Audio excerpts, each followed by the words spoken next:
Welcome here to Wake Up Call with Dan Tortora on wakeupcalldt.com, your one-stop sports shop, and on mixlr.com/wakeupcalldt. Proud to be here with you inside of the Cafe Kubal Studios every Monday through Friday from 9 a.m. to 11 a.m. Eastern Time.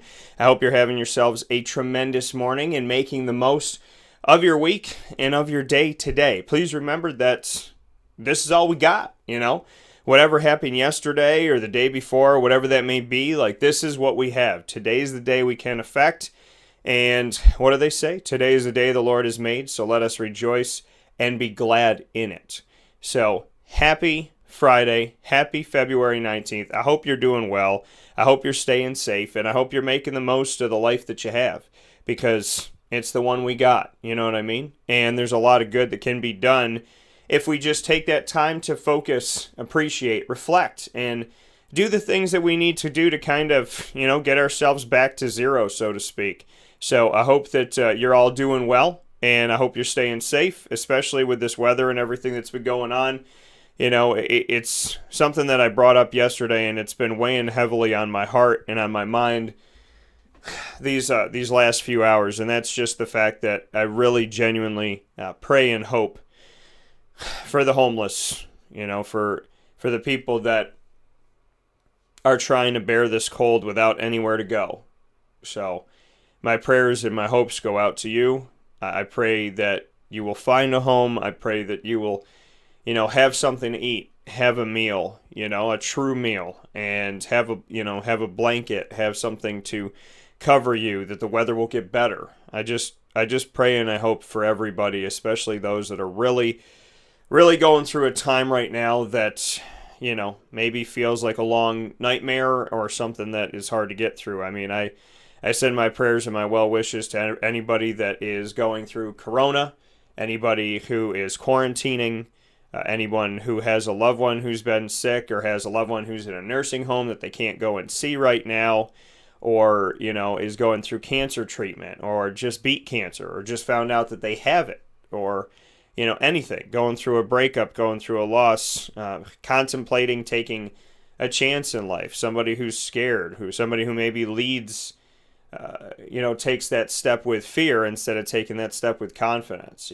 someone who's far away from those that they love, whatever it may be. I truly pray and I truly hope that anything that you're going through, whatever you're going through, that it's not an insurmountable odd, and that you will get through it, and that that I'm praying for you, I'm hoping for you, and I'm wishing you the best as always, because life is precious, time is precious, and if we have learned anything from this past year, it's when something good happens in your life, professionally, personally, whatever it may be, you say thank you, you run toward it, not away from it, and that no matter how scared you are, you take a chance. This week has been incredible. This entire month of people that I've gotten to talk to on the show has been absolutely incredible. And I so much value the people that have been on here and the people that have spent time with me. And it's really just gone such a long way. So I want to say thank you to all the guests we've had this month, and how absolutely, positively amazing you are to spend your time, to share your stories, and to be here with us. So thank you for that. Today, we will continue the feat of always looking to get better, to improve, to push the term, so to speak. So inside of monpazpopcorn.com's What's Poppin', giving you the list of topics for the day. We bring you the annoying moment of the week in just a moment, proudly presented by Carvel DeWitt on 4322 East Genesee Street in DeWitt, New York. It is what happy tastes like. And they are open all throughout the season. Don't let the cold weather fool you. Same great flavors are right there for you. And that's the beautiful thing about Carvel DeWitt, is that, their flavors, their awesomeness, the ice cream cakes and the sundaes, and of course the exclusive orange dream that you can get out there, that's my spin on an orange creamsicle in sundae and in shake form. Things like that, no matter how cold it is, those still taste awesome. Put the heat on in the car and eat your sundae. That's how I look at it. I mean, their food is fantastic, and their creations are fantastic, and they have an amazing, amazing cake design team that is second to none. So it's not just Carvel, it's Carvel DeWitt. And they'll be bringing you the annoying moment of the week in just a second. Lead, learn, evolve, ad-lib, and deliver. Juanita Ward and I are going to be talking today. My fantastic co-host that I consider a sister in my family. She will be joining us today, presented by Chick-fil-A Cicero on 7916 Brewerton Road in Cicero, New York. She'll be joining us today to share about the positive vibe challenge for social media. I started a video this week, and I'm really trying to push it. And it's the positive vibe challenge that I put onto social media. We'll talk about that, using social media for good means, for positive means. We'll get into that and how important that is in Lead. Then we'll get into the top dog of the week. I have 2 this week, and so I will be announcing my 2 top dogs of the week, proudly presented by Canine Camp Dog Daycare and Canine Campground Dog Boarding, the place to bring your dog when you're going out of town, or you just have a busy day. Maybe you're going for a job interview. Maybe you're going to meet or spend some time with that special someone. Maybe you're renovating the house. Maybe you just, bring him to the daycare for the day because you're trying to wrap your head around the homeschooling. Whatever it may be, Canine Camp Dog Daycare and Canine Campground Dog Boarding are here for you in such an amazing way. It's an extension of your family. And listen, it is hard to find people to take your dog sometimes. I know that, I've gone to leave and I got to bring Lily somewhere and I don't know where to bring her. I don't know who to trust. And I can tell you that every single time that we have gone to Canine Campground, I have been so impressed. She's had a great time. She's been safe. She's been good. And the daycare itself is where, I have gone to pick up some things for her as well. And so, whether it's the daycare or the campgrounds, I am so honored and so privileged that Lorraine and Chad and Heather and the entire team at both of these locations do so much in East Syracuse that they are worth that drive. Whether you're coming from Camillus or Marcellus or, Skinny Atlas, for goodness sakes, that dropping your dog off at Canine Campground Dog Boarding or Canine Camp Dog Daycare is the choice every time, in my opinion. And they will bring you the top dog of the week this week like they do every Friday. And as we honor them as top dogs in the community, they honor somebody else every single week, which is really cool. And then I'll have my opportunity to share the story of Rex Culpepper. Now, you might think you know Rex, you might think you know his story, but this is an extensive sit-down conversation that to me you will not hear anywhere else. Not this way, not this extensively. His journey will be told on Wake Up Call today. And I am very, very honored that he allowed himself to be so honest, so open, and so true in his story. And you will hear that story today at 10:15 a.m. Eastern Time to round out this week before Wake Up Call heads on the road, which I'm very excited for us to do that. Shout out to everybody that's on the line right now. Got some incredible people that have supported the show. Shout out to Victor and Russell, Carla, Tom, Gene Walgen, obviously, good morning to you. Otis Hill, my guy, as well as, Gene. Ray, happy birthday, Ray. And huge happy birthday. Andre Hawkins is on here as well. Good morning, sir. I hope you're doing well. So a very, very happy birthday to Ray. And a shout out to everybody that's on the line right now, listening and watching Wake Up Call with Dan Tortora. I appreciate you so very much, and I thank you for being a part of the show. So, with all of that being said, there's so much coming up today, and we're going to start things off with the annoying moment of the week. Proudly presented by Carvel DeWitt, 4322 East Genesee Street in DeWitt, New York. It is what happy truly, undeniably tastes like, and I always get really excited to share my annoying moment of the week, the longest standing segment that I have had on Wake Up Call with Dan Tortora ever. So I'm very excited about that. And shout out to Meatball number 1. I know you're out there listening and doing your thing. So I love you, brother. I can't wait to see you. And you have all the respect in the world for me. I am proud of you. I'm honored to know you. I'm honored to be your brother. I'm honored to be your family. We always said bigger than cousins, and we are. And you're a good human being. So keep working hard. Keep loving life. Keep appreciating all the blessings that God sends your way. and know that you are good enough the first time, every time, and always. I love you, and I can't wait to see you, and I am so proud of you and happy for you. You're an amazing human. So, with that being said, let's jump into the annoying moment of the week.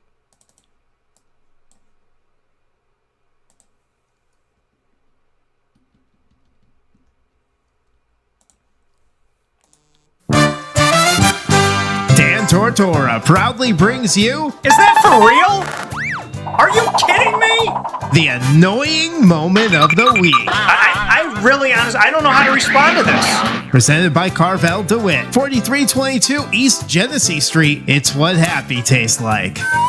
You have to be that crazy. I guess so. My annoying moment of the week this week, proudly presented by Carvel DeWitt. Okay, I have allergies. And I love the people that are like, do they really exist? Yes. Yes, they do. They're not fake. You know, people that think you're faking it. Oh, you don't have allergies. I had somebody that smoked in front of me. And I was like, I'm allergic. I mean, you can't be like, what is it? You can't be allergic to cigarette smoke, but it triggers allergens. And so it's like you're not allergic to it, yet it affects you in such a way. And, you know, to hear, you know, oh, you're fine. Don't worry, you're fine. You're fine. There's nothing to worry about. Like, you're just complaining about nothing. No. Like, allergies are real. And when the weather changes, they're real. And, you know, and you could feel them. And my body, I would like to say, and thank God for this, my body, in my opinion, has gotten better over time. You know, it's gotten better over these last few...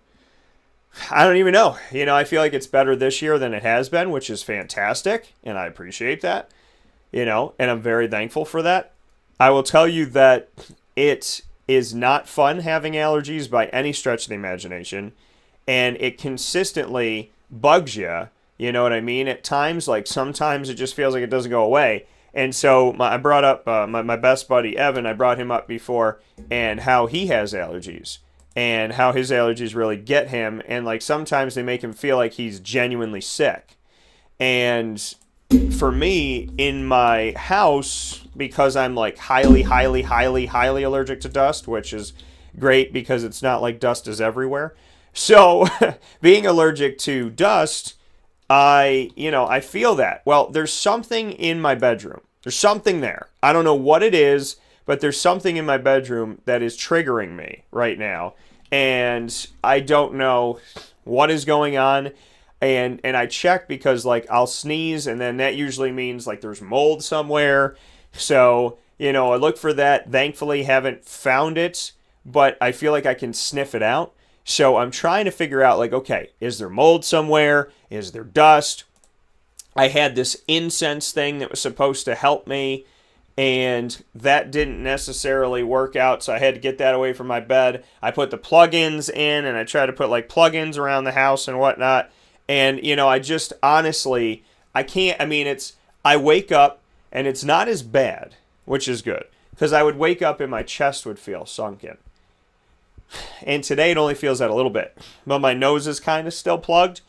And the thing that I love is, like, I could blow my nose and I feel better. Like, I genuinely feel better. I know sometimes, like, you blow your nose, you don't feel anything. Like, I feel better, but it's, if I bite down hard, I, like, feel it back here and in my ear, and I feel it kind of, like, in this area. And it's so frustrating. So to the people out there that have allergies, like, I don't know what to do. You know, I'm going to vacuum. I'm going to try and, like, spray something in my bedroom and figure out what it is. But it's super, super annoying, especially when it's, like, your house and your bedroom, because you go to sleep and, you know, you're in your bed. You're supposed to be comfortable, like the safest you've ever felt and the best place you've ever been, right? And I wake up and I kind of just feel it all like, ugh. And then I have to work it out during the day and use the Q-tips, blow the nose, do all that stuff. So it's, you know, it's a first world problem, right? It's allergies, but it's annoying and I want it to go away and I want to progress, right? You know, the definition of insanity is doing the same thing over and over again, expecting a different result. So to me, I want to figure out what it is and I want to fix it and I want to get better. So That's my annoying moment of the week because I don't like it. By any stretch of the imagination, it is annoying. And, you wake up in the morning and you want to feel great. When you first get out of bed, you want to be like, you want to stretch it out. You want to be like, you know what I mean? And I'm kind of like, why do I feel that way? So thankfully it goes away. But I want to figure out what it is in my bedroom. Because when you're sleeping, you're just breathing, right? You're calmly just kind of taking everything in. And so there's something there that I got to work on. And I got to figure out what it is. So that's my annoying moment of the week. I guess another annoying moment of the week with me would be when people... There's two things. When people don't help you, like a stranger, like I had all my equipment and I was going to an event this week and I had all my equipment and there's a person right by the door and I knocked on the door and I was kind of like, hey, can you let me in? Like, can you help me out? And they were kind of just like, yeah, no, like go that way. And sometimes people will do that, right? Sometimes people won't help you out or they'll ignore you. I remember going to a media event and the door was locked on the outside and I'm banging on the door and there's like 30 media people in there and I'm banging on the door and they just kind of turn and look at me and then keep talking, or they just don't pay any attention. And I don't even know if they know who's standing out there necessarily unless they walk up to it.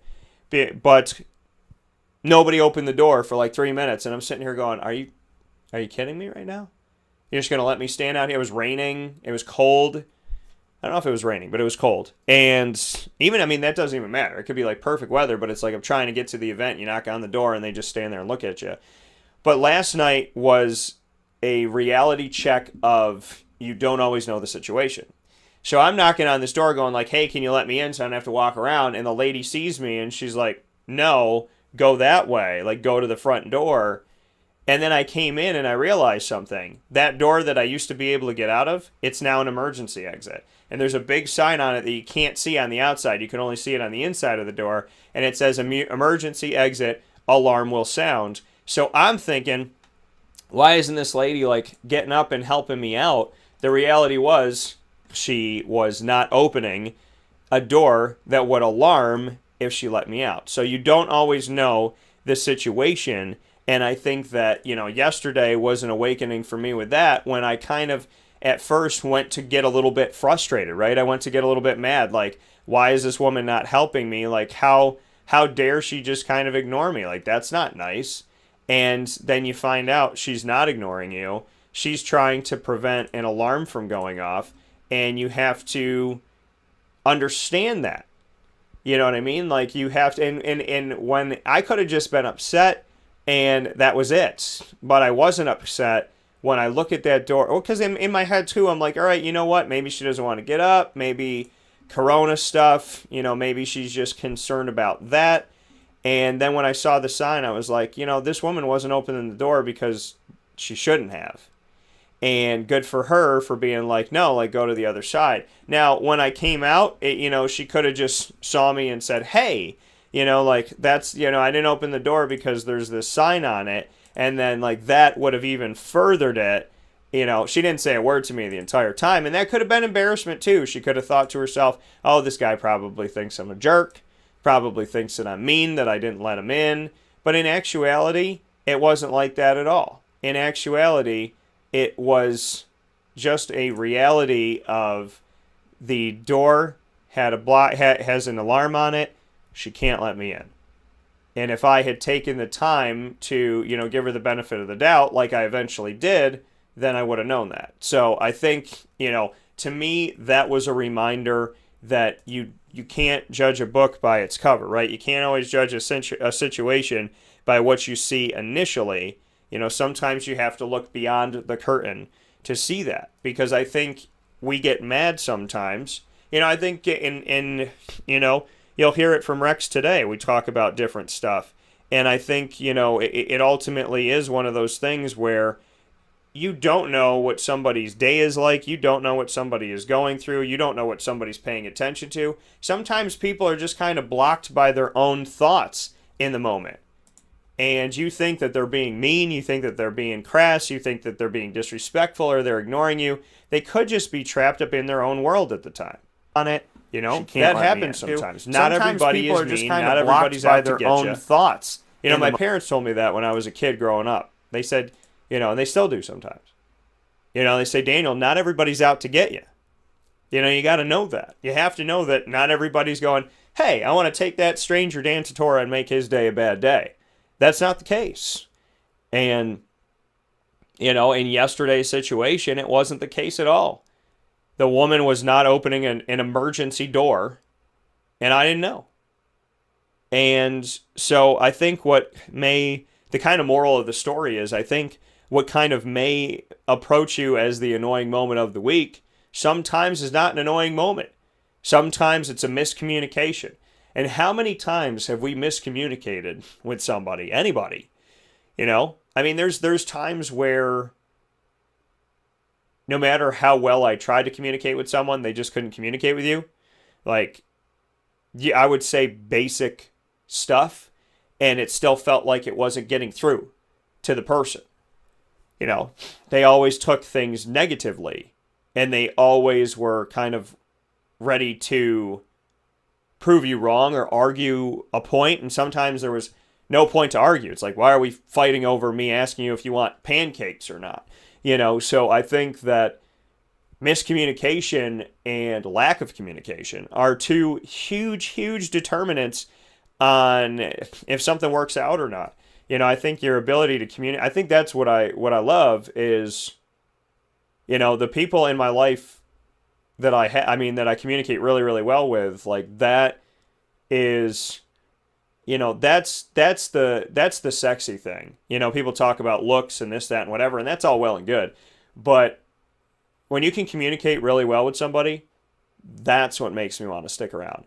You know, someone who I can have a conversation with instead of having a conversation about a conversation with, where we're conversing about the conversing. You know what I mean? Like, where you say something and then you have to clarify everything you say. So you spend more time having a double conversation and clarifying yourself than you spend actually getting to know somebody.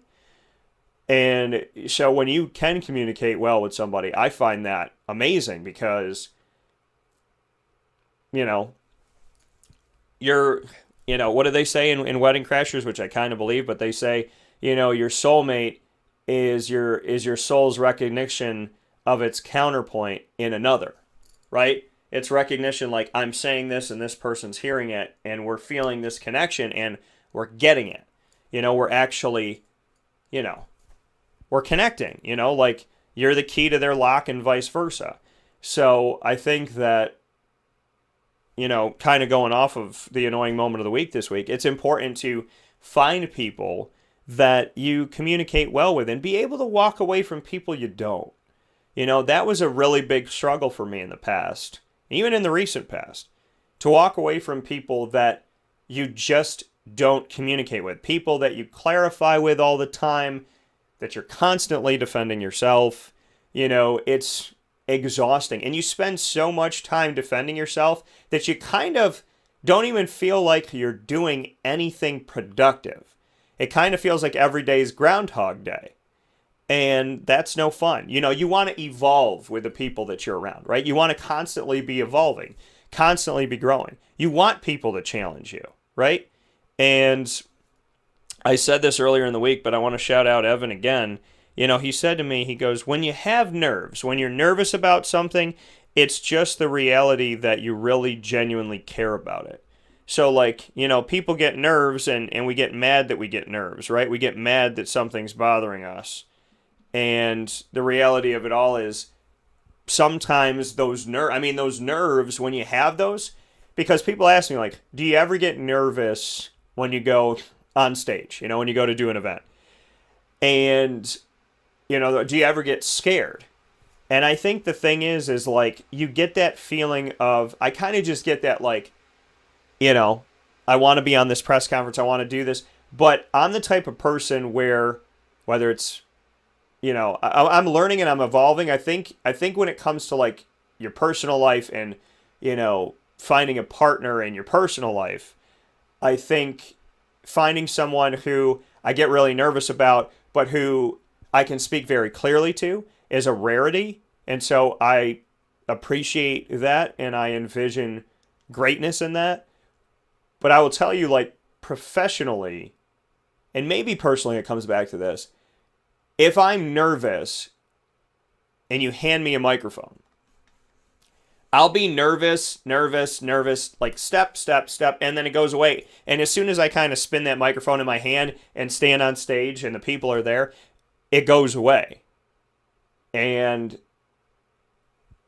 I focus on things that matter to me. Like standing on the stage yesterday at West Genny, I wasn't, for the West Genesee event at the Wildcat Sports Pub, I wasn't nervous because I was just thinking to myself, you've done this for years. You love the kids. You got a great relationship with Coach. You got love for him and his family too. And today is just, another day to go out there and trust that when I step up to the plate, I'm going to hit it. I'm going to hit something, right? I'm going to complete this pass. I might miss my first 5, 10 3-pointers, but I'm going to make the 11th one. I'm going to make the 5th one, the 6th one, whatever it may be, and the 3rd or the 4th. And so, I think in the game of life, as we look at these annoying moments, sometimes when we have those nerves in our stomach, right, we misconstrue them. We misconstrue them that something's wrong or something's bad. Sometimes you get those nerves in the pit of your stomach because you genuinely care about something that you really want to work out. And I know what that feels like now. And I can calm my nerves when I remind myself that. When my stomach gets kicking and I can go, hey, you really care about this person. You really care about this job. You really care about this opportunity. That's why you're nervous. And I'll tell you folks, healthy body, healthy mind, walking for the past almost year, I will tell you, it's allowed me to sift through my feelings, understand myself, talk my way through problems. I'm not perfect. I have my moments. Lord knows I do. I had them this week. I have moments, whenever. But I can talk myself through things. I can hear my clarity. I can know myself. I can kind of put things where they are as far as where they matter to me. And I really can talk my stomach down now to saying, do I care about this? Does this matter to me? Or is this something that stresses me out because it's not good? And I can differentiate. So I'm evolving as a person and I'm progressing because I'm putting the work in to do so. And I hope that you are too. Because staying stagnant's not good enough. And staying in a place where you let fear run your life or your past run your life or you just can't seem to get yourself over the hump, it's not good enough. And God will keep sending you the hump until you get over it. He'll keep sending you the mountain until you get over it. He'll keep sending the fence with the barbed wire and the electricity until you figure a way to get over it, under it, through it. And that's reality. Life is not easy, but life is worth it. And when you wake up in the morning and you know what matters to you, go and get it. Chase it. Hope for it. Pray for it. Desire it. And if it's meant to be yours, it will be. Know that. Know that. Because so many times we give up when everything that we're hoping for is literally right around the corner. Literally, it's there. So stay positive, stay beautiful, stay you. And know that yes, things get better, life gets better. And sometimes when something's really, really hard, or it's really nerve-wracking, it's because it's really, really worth it. And as much as people run away from bad things, some people run away from good things, right? Some people are afraid to have love or success. Some people run away from like, oh my God, I could actually be happy for the rest of my life. Don't run from that stuff. Because then you spend the rest of your life saying, I wish I did. I wish I coulda. And the shoulda, woulda, couldas, I have some of them in life. I have some I can go back to, and I don't want to have any more. So live the best you can. Do the best you can. And don't let fear might be an annoying moment, right? Nerves might be an annoying moment, but don't let them be an annoying life. Find a way to get through it. and find the sweetness in the adversity. Thank you to Carvel DeWitt for the annoying moment of the week, and thank you for all that you do in our community always. The longest standing Carvel franchise in America is right in our backyard. 4322 East Genesee Street, the home of the Orange Dream. We'll take a step aside. We'll come back with Juanita Ward for Lead, Learn, Evolve, Ad-Lib, and Deliver, presented by Chick-fil-A Cicero, right after this. Carvel DeWitt, it's what happy tastes like. Do you know why? Because we make ice cream. Creamy, rich, flavorful ice cream. Not yogurt or iced milk like some of our competitors. Ice cream. Fresh, by hand, daily. For the calorie conscious, we have something new for you. Our new Carvelite. Same great flavor, creaminess, and texture of our regular ice cream with only 35 calories an ounce. So whether you want an ice cream cake, flying saucer, dasher, carvalanche, hard or soft ice cream, we will satisfy your craving with our fresh, handmade regular or new Carvelite ice cream. Carvel DeWitt. It's what happy tastes like.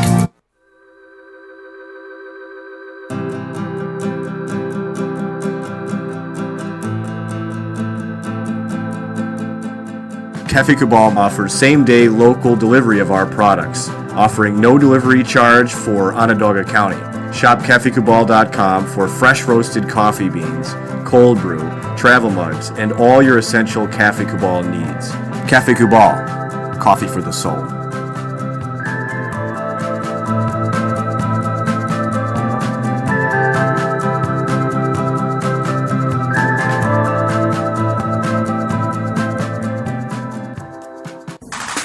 The Wildcat Sports Pub in Camillus, New York is located on 3680 Milton Avenue in the Home Depot Plaza. It is your family-friendly sports bar and restaurant. Folks, some sports bars aren't family-friendly. Some family-friendly restaurants are not sports bars. The Wildcat Sports Pub in Camillus, New York is proud to be both. It is that marriage that you've been looking for years. The Wildcat Sports Pub is your home base for your sports bar and restaurant needs, games for the kids, indoor and outdoor activities, and enough things on the menu to come back every single week and get to try something new. They're open Sundays from noon to 8 p.m., Monday through Wednesday, 11 a.m. to 11 p.m., and Thursday through Saturday from 11 a.m. to midnight. For reservations and party information, call 315-487-2222 for the Wildcat family-friendly sports pub and restaurant.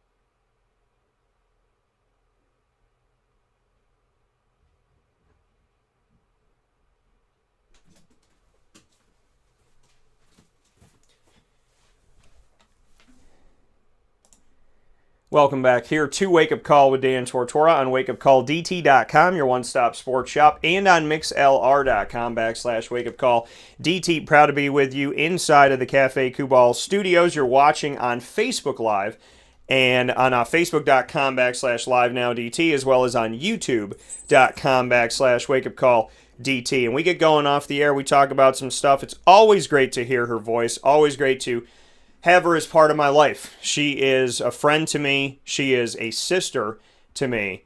And the family bond that we have is something that is second to none. That's why there's nobody better for Lead, Learn, Evolve, Ad-Lib, and Deliver. And having her here with me every single Friday is a constant reminder, hopefully to you, definitely to me, that life is precious, life is amazing, and life is good even when it's not. So, Juanita Ward, somebody that I deeply respect and am thankful for every single day as a member of my family and as a member of, just this world. Somebody who really is out there making the world a better place. She is a leader. She's a coach. She knows what it's like in the game of life to play it on and off the court, and she knows what it's like to teach it. And she really is somebody that every week inspires people right here in Lead, as we get to talk together on a special topic every week, proudly presented by Chick-fil-A Cicero on 7916 Brewerton Road in Cicero, New York. So without further ado, let me bring in my friend and my sister, Miss Juanita Ward. Juanita, how are we doing today? Hey, Dan, how are you? I'm doing well. And Juanita, I mean, you could have a good day, bad day, in between day, but you always answer the show with a smile. Why? I think people need to hear that sometimes because you have good moments and bad moments. Like we all have those moments that get us and get us down and things that we have to talk through and figure out. Why do you keep waking up happy and trying to, have that smile on your face? Because I think people need to hear the why, because you are so happy and you are so pleasant. And obviously life isn't perfect and things happen, but you try to always find the lighter side of things, and I think it's important to share why. And it's a choice. I wake up every morning, I say my prayers, and I'm very grateful to be alive. I'm very grateful for this opportunity. I don't take 1 ounce of my breathing for granted.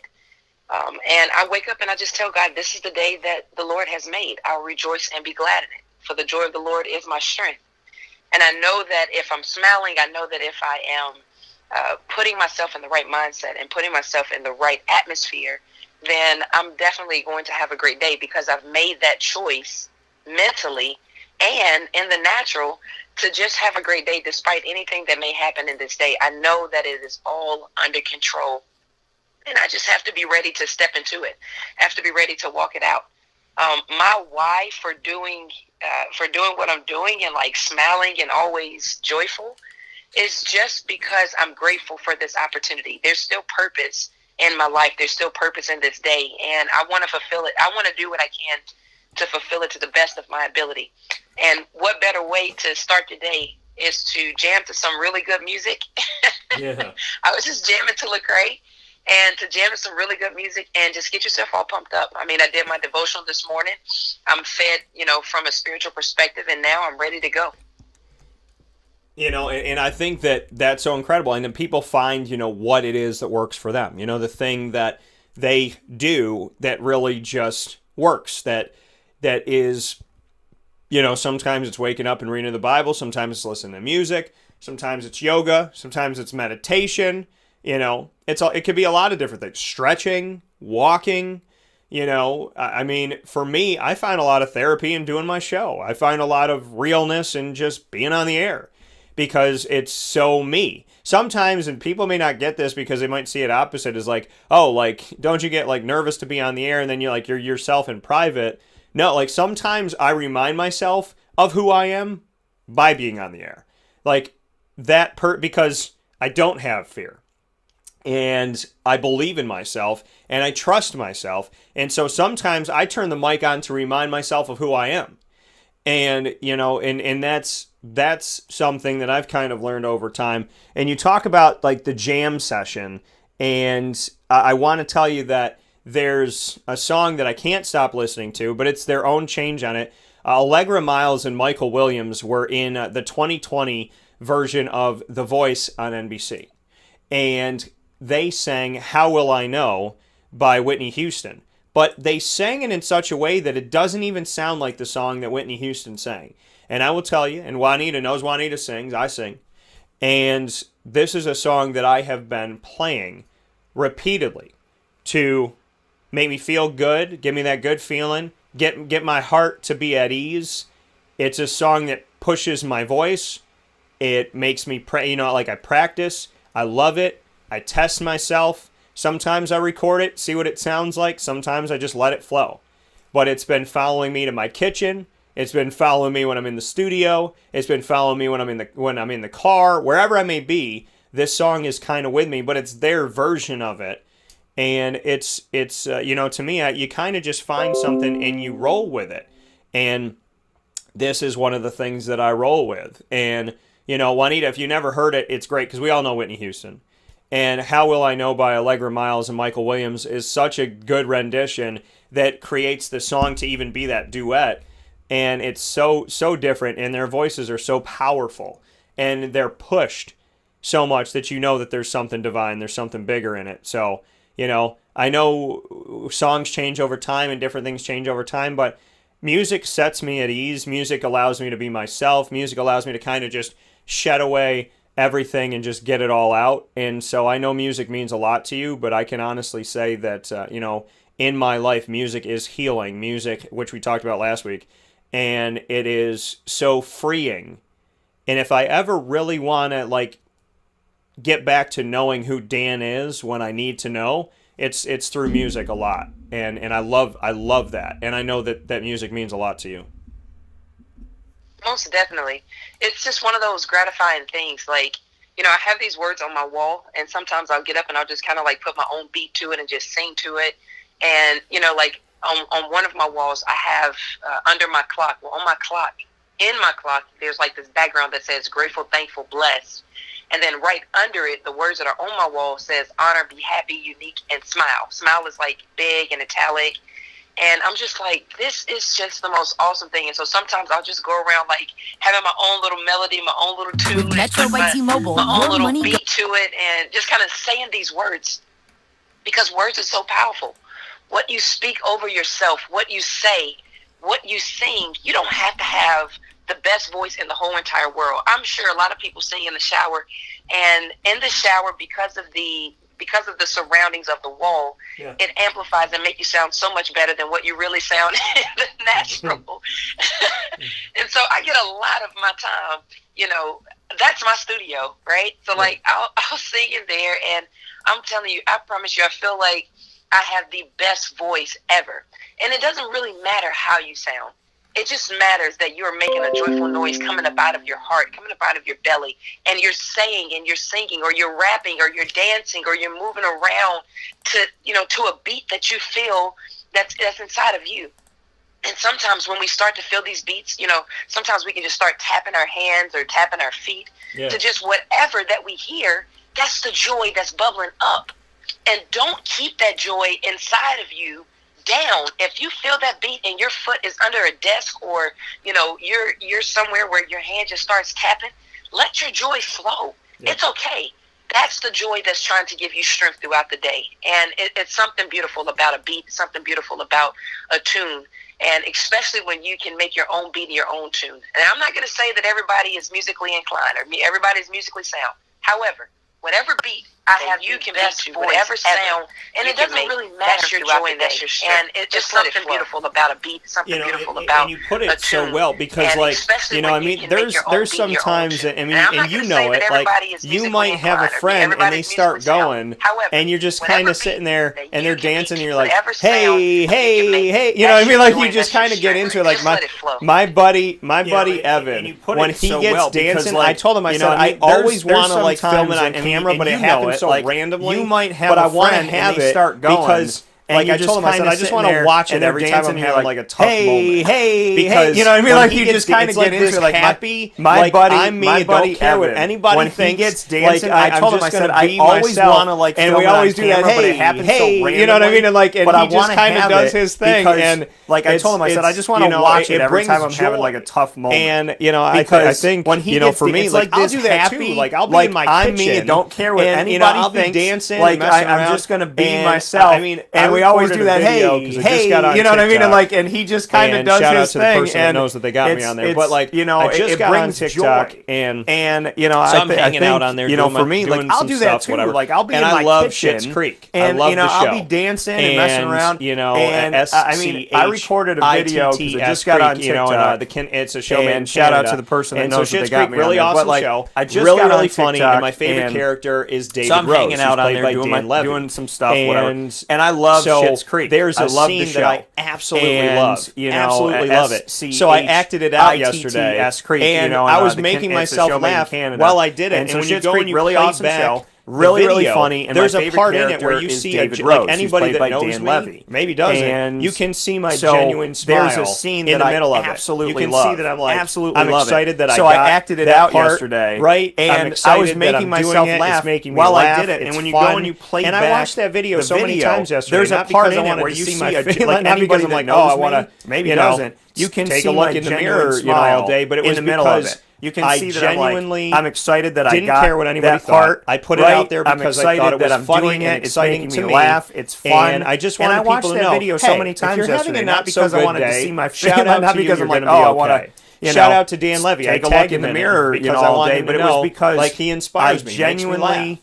And didn't so, care what anybody thought. I think I put it and he out does there a because I tremendous thought work. it was And funny maybe and today, exciting to me. He wasn't feeling that and great. I just don't wanted know. I mean, people to people know, think hey, actors if and you're having a actresses not so good day, broadcasters shout out and to you, coaches you're going and to be this, okay. that, whatever. Like, shout we don't out to feel Dan Levy. pain I 'cause tagged we're him doing in what it we love. because I want him we to know, do, like, he inspires me, makes me laugh. because we're human. And so, I think think that, and he does tremendous work. just and maybe moments today, like that. He wasn't and it feeling kind of that leads great. me into I don't the know. I topic mean, of today. people It think actually very actors much and does, which is actresses and positive vibes on social broadcasters media. and coaches and this, that, I whatever. like to create like we don't feel positive pain vibes. because we're doing what we And, love. And we do, sending out that thing where I'm, lip syncing because a we're scene human. So I think with David that I think is really just funny. moments like that. Like that was a way and of it showing kind of it. leads me into I the also topic put on of today. my It actually very TikTok much does, Lily, which is positive because vibes she on social prays media. now. She's You know, learned I over like the to past, create I don't even positive know, vibes. year or And, so, she's sending learned out how that to thing pray. where I'm, lip syncing and so a scene she'll get down with, on the ground, she'll roll with over, David that I think and is really I'll say your prayers, and she'll put her hands together. And I want to show people on screen, so like I'll like imitate it, obviously. But you can go watch the video. I actually put it on TikTok, which my TikTok is at DT Reels, DTREELS,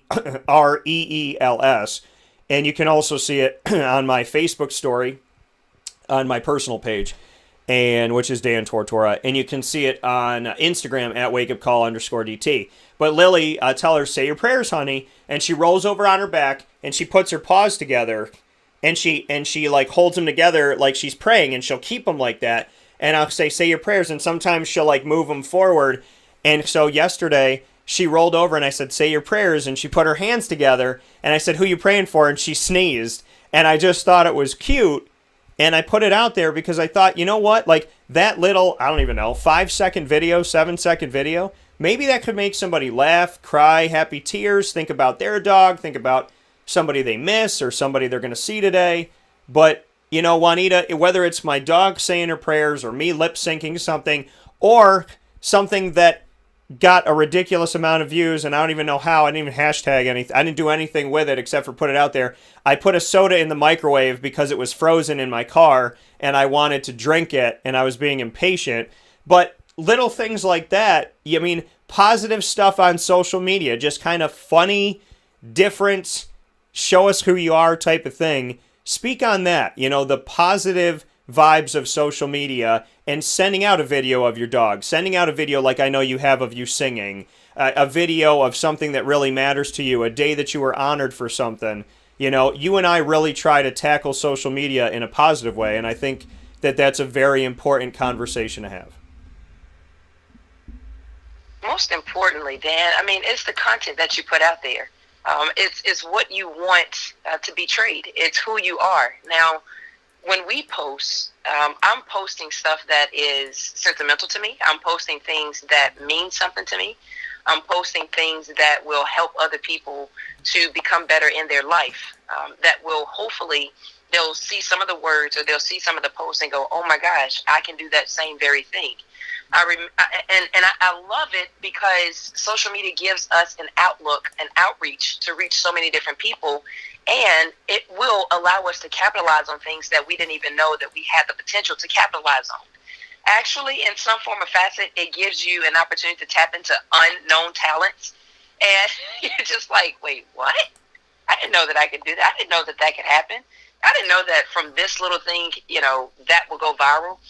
I've seen so many different facets or emphasis where some people have used their kids, and their kids have these big, humongous personalities, and they're like, wait, this needs to be seen to the world. We cannot just hold this inside of our house and not show the world this huge abundance of joy. We cannot do that. And so there's a couple of little people that I watch on on shows, and parents kind of putting their kids out there. And recently I sent you, Dan, a video of this little boy. He was singing a Bob Marley song. I think it's called 3 Little Birds. And it's talking about, don't worry, be happy. And to the point where, Dan, that same day, I didn't even know this song like by Bob Marley. I've heard it before, but I guess I just kind of forgot. And I went to look it up, and I'm sitting there listening to the song, and I'm like jamming around the house. And I'm like, oh my gosh. However, I have to say this. I've seen so many different facets or emphasis. I didn't even know this song like by Bob Marley. I really like the way the little kid sung it. Because Yeah. this little kid, he's so adorable. He's so cute, and he has this little appeal about himself that just draws you right on in, to what he's singing and how he's saying it. And it was just so amazing to hear this little kid and how his little voice was trying to project, the words, how he was trying to hit the tunes. And I'm telling you, the video has went viral because of this little kid. The messages that you put out, the messages can have either a good meaning or a bad meaning. What do you do with your opportunity in social media? You have a key. You're driving this car. This car is what you want other people to see about you. And you can't take it back. When you put it out there, you can't take it back. You have to stand hold to it. You have to just say, you know what, this is who I'm about and this is what I represent. If you put falsified stuff out there, people are going to hold you to that and they're going to believe that that's who you are. Yeah. But when you put things out that's true, that's meaning, that's loving, that's caring, that's informational, that's going to help someone, not hurt someone, to me, those are the most valuable pieces that you can put out on social media. It's a tool. It's an avenue to get you places. It's an avenue to get people to see you that would probably never have an opportunity to come see you at a recital. Never have an opportunity to come see you at a basketball game. Never had an opportunity to come see you at a play. I mean, you have an opportunity to get on TikTok and act out, lip sync, someone else's words as they're saying it. Yeah. You're doing a great job being an actor, and that gives you an opportunity to tap into something that you probably didn't even know, or people probably didn't even know that they had, and that's the beauty of social media. And then there's another side to social media that can, really deter and harm people, and really turn people away from you. But the good side of social media is putting out content that's going to make people continue to come back to your page, that's going to make people continue to see who you are and what you're about. I can say this honestly, 100% proof. Today they use these words, big facts, right? Yeah. I'm trying to learn the lingo, the slang, right? Yeah. But big facts though, right? The character of who I am on social media does not change the character of who I am in my personal life. What I put on social media is the same realness of who I am in my real life. Yeah. And the thing is, if you cannot uphold to that, it's a hard shame that you have to act on social media and act someone totally different in real life. Who I am on social media is who I am in real life. Because when people see that post, people that don't know you, that are friends with you, that know someone, that knows someone, that knows somebody, that know you, Yeah. and they see you out in the real world, or they see you out at a grocery store or something, and then they write you, and they say, hey, didn't I just see you in the store? And now you're going, oh my God, how do I know this person? Yeah. Are they stalking me? Like, how do I know? Yeah. They're looking. People are looking. My father used to say this all the time. What you do is on a big, humongous screen. What you do on social media compared to what you do in your real life, people are going to make the comparisons. They're going to say, wait a minute. If they don't know you on a personal level, they're going to say, wait, hold up. Yeah. On social media, you stunting this way. In real life, you stunting this way. Yeah. Some ain't right. Yeah. Yeah. So the thing is, use your opportunity, use your platform to better someone else's life. Also, too, to be informational and to uplift and encourage. What are you using your platform for? Let your social media, that's a worldwide connection, that's connecting you around the whole entire world socially, but through a vehicle of, just so many different little wires that go into this to reach somebody over in France. So many different little wires that go into this to reach somebody over in Zimbabwe. Yeah.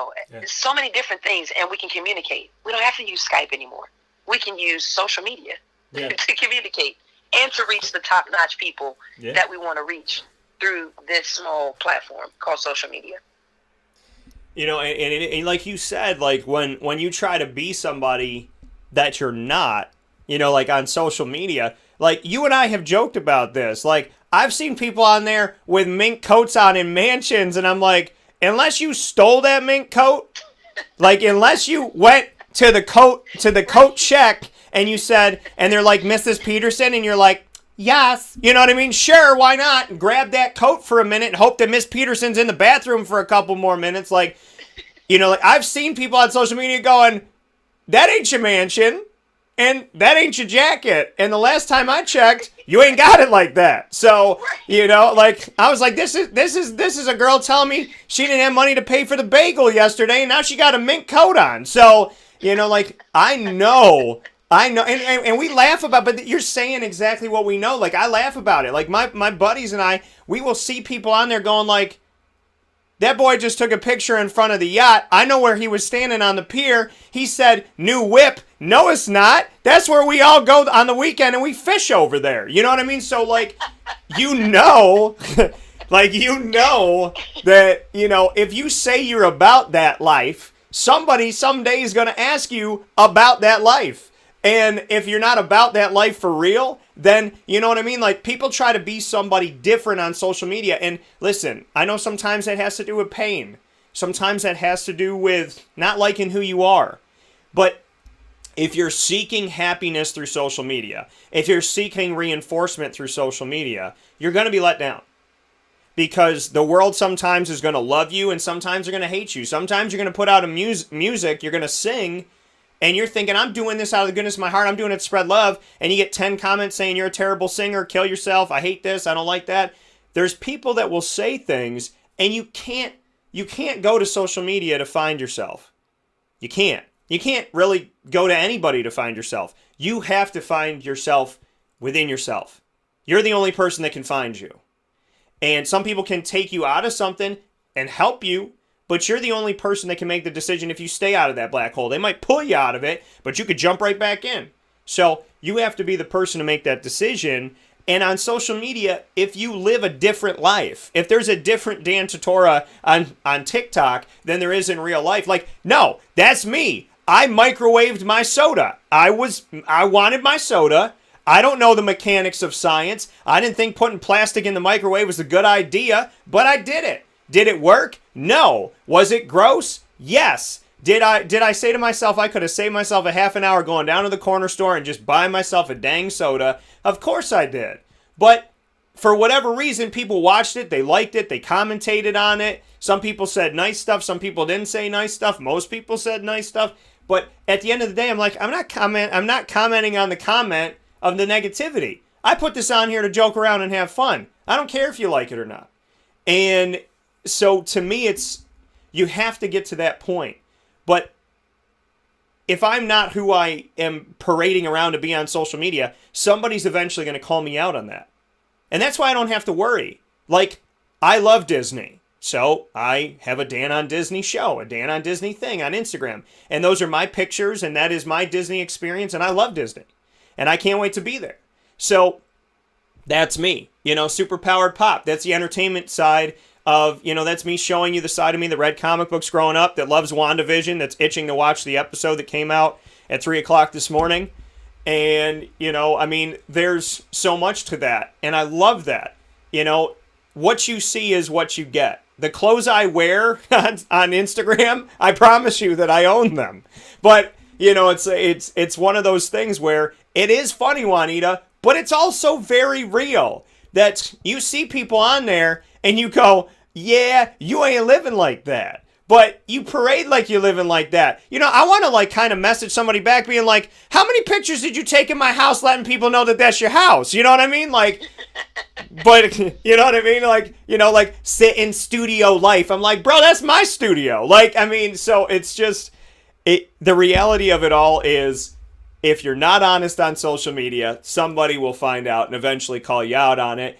And you got to be who you are. Listen, we're all looking to find something at some point in our lives. And what I'm suggesting to you is, don't go on there for hashtags and retweets. Because as Jay-Z said, there's 160 characters in these streets. And so don't go on there for that. Don't go on there to have somebody tell you that you're pretty, tell you that you're handsome, tell you that you look great. If you're going on for that, you're going on for the wrong reasons. Go on to connect, go on to inspire, and go on to be the best person you can be, and lead with your best foot forward. But I'm going to tell you something, Juanita, if y'all are using some green screens, Juanita and I are going to find that out. You know, you might be fishing in the deep in Sri Lanka, or you might just be standing in your kitchen with a green screen, and we're going to figure that out at some point.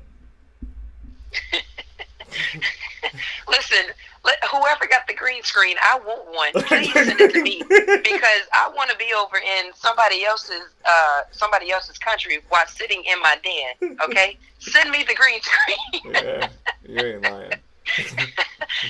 For hashtags and retweets. So beautiful, Dan. Like, because as Jay-Z said, there's 160 characters in these. Please send it to me. You are somewhere else in the whole entire world, and it makes it look like you're actually there. Social media technology is just so awesome. And I'm just so fascinated every single year now, okay? Like, it used to be a time where there was like a span where you could actually enjoy and kind of regurgitate and kind of like take in and get full up of like the new technology that's coming out. Yeah. You had a couple of years in between. Now it's like you get a new iPhone every single year. Yeah. You know, it's like, wait. I mean, after iPhone 6, iPhone 7 came right back the next year, then 8, then 9, then 10, then 11. We're going to have an iPhone 35 in a few minutes. And it's just, to me, technology is developing so quick, so awesome, so fast. And what we're doing in this world, we had a pandemic, came back from a pandemic in 2021, and now all the things that was not as popular in 2020 are now extremely popular in 2021. And technology has completely taken over the whole face of the earth and just made everything just, Dan, we are having virtual church. Hello. Like, people are sitting at the house and just going, yo, let me tune into this station today. And boom, the preacher's on the station. And at the station, you have like all these screens behind the preacher. And it's like, oh my gosh, like people are sitting at the house. It was a point where they said, no, don't stay at the house for church. Come to church. Yeah. Now they're like, stay at the house for church. Don't come to church. Just tune in on Wednesdays and Sundays and whatever the day that we're on. And it's like, oh my gosh. Social media is really taking over the world. Yeah. And I remember the movie. What was it? The movie that Will Smith did with the robots? Oh, iRobot. I think it was iRobot, right? Yeah. And like everything in the world was just completely the future. And I'm sitting there thinking to myself, okay, when are the robots going to show up? When are the cars going to come flying in here? Yeah. When are they going to just say, all right, every single car that we have now, just take it to the pound and let them have it, and we're going to put you into this new flying vehicle. One day I'm going to wake up, and it's going to happen. That's what I feel like happened in 2020. I woke up January 1st, and boom, TikTok was booming, right? Because I remember they were saying something about TikTok, like, oh, it wasn't a good thing to be on now. All of a sudden, TikTok has went to the ultimate high, right? And it's just... It's so amazing. So many people are being discovered. So many people are using their, inwardly gift that they had. So many people are finding confidence that they didn't even know that they had through these social media platforms to use to become bigger and better and broader. People are finding themselves through social media. They're becoming actors. People that didn't even have inspirations of being actors. And they're becoming actors. People that didn't have inspirations of being motivational speakers. And they're becoming motivational speakers through social media, the tools that we are given. I love the opportunity of what people in this world are being given right now. The question is, how are you using your platform? How are you using your product? How are you using your opportunity? Are you wasting that opportunity doing something that's not smart, that's crazy, that's leading people on the wrong way?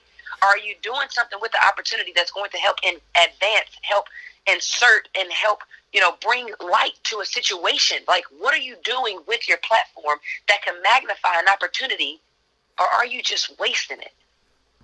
I tend to use my platform to encourage, to uplift, to motivate, to bring purpose out of someone that didn't even know they had it in them. I tend to use the opportunity that God has given me the ability to use words and to be able to, enunciate and pronounce different words and put things together that people will be like, wow, I didn't even know that could go with that. I tend to use that because he's given me a gift to speak poetry. And I tend to use that opportunity. I tend to use my platform to speak life into somebody else. I'm not trying to be the best, the next this or the next that, or the biggest this or the biggest that. I'm using my platform to be the best person I can be today, because tomorrow isn't promised. And what are we doing with our platform right now? I'm trying to be better than the person that I was yesterday. Yeah. Not the person that was trying to be in competition with who I was. I'm trying to be better than me. I'm trying to be better than the person that was 15 minutes ago. And if I have this opportunity to use this platform of people that I would not see on the regular basis, and I have an opportunity to touch 3,000, 4,000, 5,000 people, max on Facebook, you can't go above 5,000, but I have that opportunity to touch these people, right? I have that opportunity to touch people on Twitter or on Instagram or TikTok or whatever else there is out there, other platforms that are good platforms that are being used in a good way. You have an opportunity to touch so many unique people and so many people that you wouldn't. Yes, people are looking. Yes, producers are on these social medias looking. People are flooding opportunities in their inboxes. Yeah. I heard someone say the other day that I think it was the Tampa Bay Buccaneers coach. He said the one thing that stops someone from getting an opportunity, especially a female from getting an opportunity in the NFL, is that the female thinks that because this is a man-based sport that they're only looking for other men. He said he's the type of coach, he wants you to send the emails. He checks all of his emails. He wants you to send stuff to him. He's a coach that checks those things. There may be 1,000 coaches out there that do not check them, but that one coach does. I'm that coach. I'm that type of person that I want you to send me some things. I want you to send me stuff that you don't think that would even get to people because you're like, oh my gosh, I can't even reach out to them. Oh my gosh, they're never going to talk back to me. They're never going to say anything to me. Send it anyway because you don't know that open door, that open opportunity. Just because you're stepping out in faith and you're building up the courage to actually do it, that may be the opportunity that opens a door that may set you above what you didn't even think you could, where you didn't even think you could go.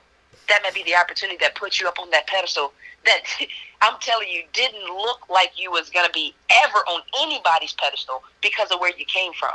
If you just step out in faith and use your platform in a good way to inspire, to encourage, to uplift, to bring out a talent that you didn't even know that you had inside of you, if you use your platform to lead, to evolve, if you use your platform to open up, other doors will start to become more and more and more. Every single person on this earth has a unique gift inside of them. What do you do with that gift? I guarantee you, if you wake up every single day and you just demand and you just decree and you just speak to yourself, I'm going to be happy in this day, despite whatever may come, whatever may happen. God, you have control. I'm going to smile today. I'm going to be happy. Yeah. I am going to honor who I am and walk in my light. Your light may not be the next person's light that's next to you. Your light may not be the person that's over there stunting their yacht. You don't know why they stunting in the yacht or what they doing it for or why they stunting for the gram or whatever the case may be. You don't know. But the thing is, it's not to be better than that person or to be higher than that person. It's to be the best person that you can be on your platform and on your level. And I'm telling you, when you can learn how to operate on your level and achieve on your level, that's when you're going to expand. That's when you're going to become the best product of who you can potentially be. And you're not going to allow anybody else to control or to contaminate. You are going to be able to cultivate who you are. You're going to be able to orchestrate who you are. And the best authentic person that can ever, ever, ever grace this faith is the real you. When you show up who you are on your platform, on your social media, now you don't have to stunt when you're in the real world and say, oh, yeah, man, I was doing that for, I did that for, no. That wasn't really, and then you have to really explain yourself. Just be who you are. You don't have to explain. You are the best unique person that you can potentially be. And with your platform, use it to the best of your ability. I love it. I love it. And it's the truth, and I believe that sky is the limit for all of us. What level are you on? Raise the bar. Raise that bar. And be the best you could be and have fun. I look at things that matter to me that get me going. I love to laugh. I love to sing. I love music. I love creativity in general. So I love my dog. I love inspirational quotes. So I try to bring that. That's what I try to bring. And I tell people, on my story, I was reading other people's quotes and I was reading things that were moving me and really getting to my heart and getting to my mind and making me go, okay, you know what? This is how I'm going to get through this. This is going to motivate me. And I thought to myself, why don't I motivate others? Because sometimes your best motivation comes from the middle of the storm. Sometimes your best words come from when you don't know what to say to yourself and you just speak to somebody else. And I'm notorious for giving really, really good advice that I'm supposed to be listening to. I give it to other people, and then they turn around and go to me and say, and I say it's really, really good advice because what I mean by it is it clicks with me. I don't know how it works with other people. I hope it does, but I'll say something to you, Juanita. I'll say something to somebody else, and then you'll come around to me if you're a good friend, which you are, your family, and you'll come to me and go, Dan, remember what you said 3 months ago? Like, did you hear it?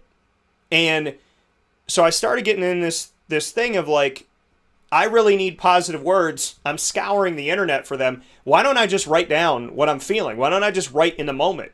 So that's what I do on my story. I write a quote in the moment that I'm feeling. And then I sign it. And I sign each one of those individually. There's no cut and paste signature. I sign it on my phone and I send it. And I hope that it works for other people. I hope it works for somebody else in the world. But it's something to me to say, like, I don't want to just see the inspiration. I want to be the inspiration. I want to be the person that makes you laugh today. I want to be the person that makes you think today. I want to be the person that inspires you to go after what you want. Because I'm not going to be stunting in front of a yacht that ain't mine, and I'm not going to be wearing a mink coat that doesn't belong to me, but I'm definitely going to be writing something that's purposeful or funny or unique, because that's what I want to do. I want to share my spirit. I want to share my heart. I want you to know it's going to be okay. If I had a nickel for every time I thought, hey, I could give up on this, or this didn't work out, or this relationship, or this job, I would be rich in that. I'd be rich in sadness. I'd be rich in depression.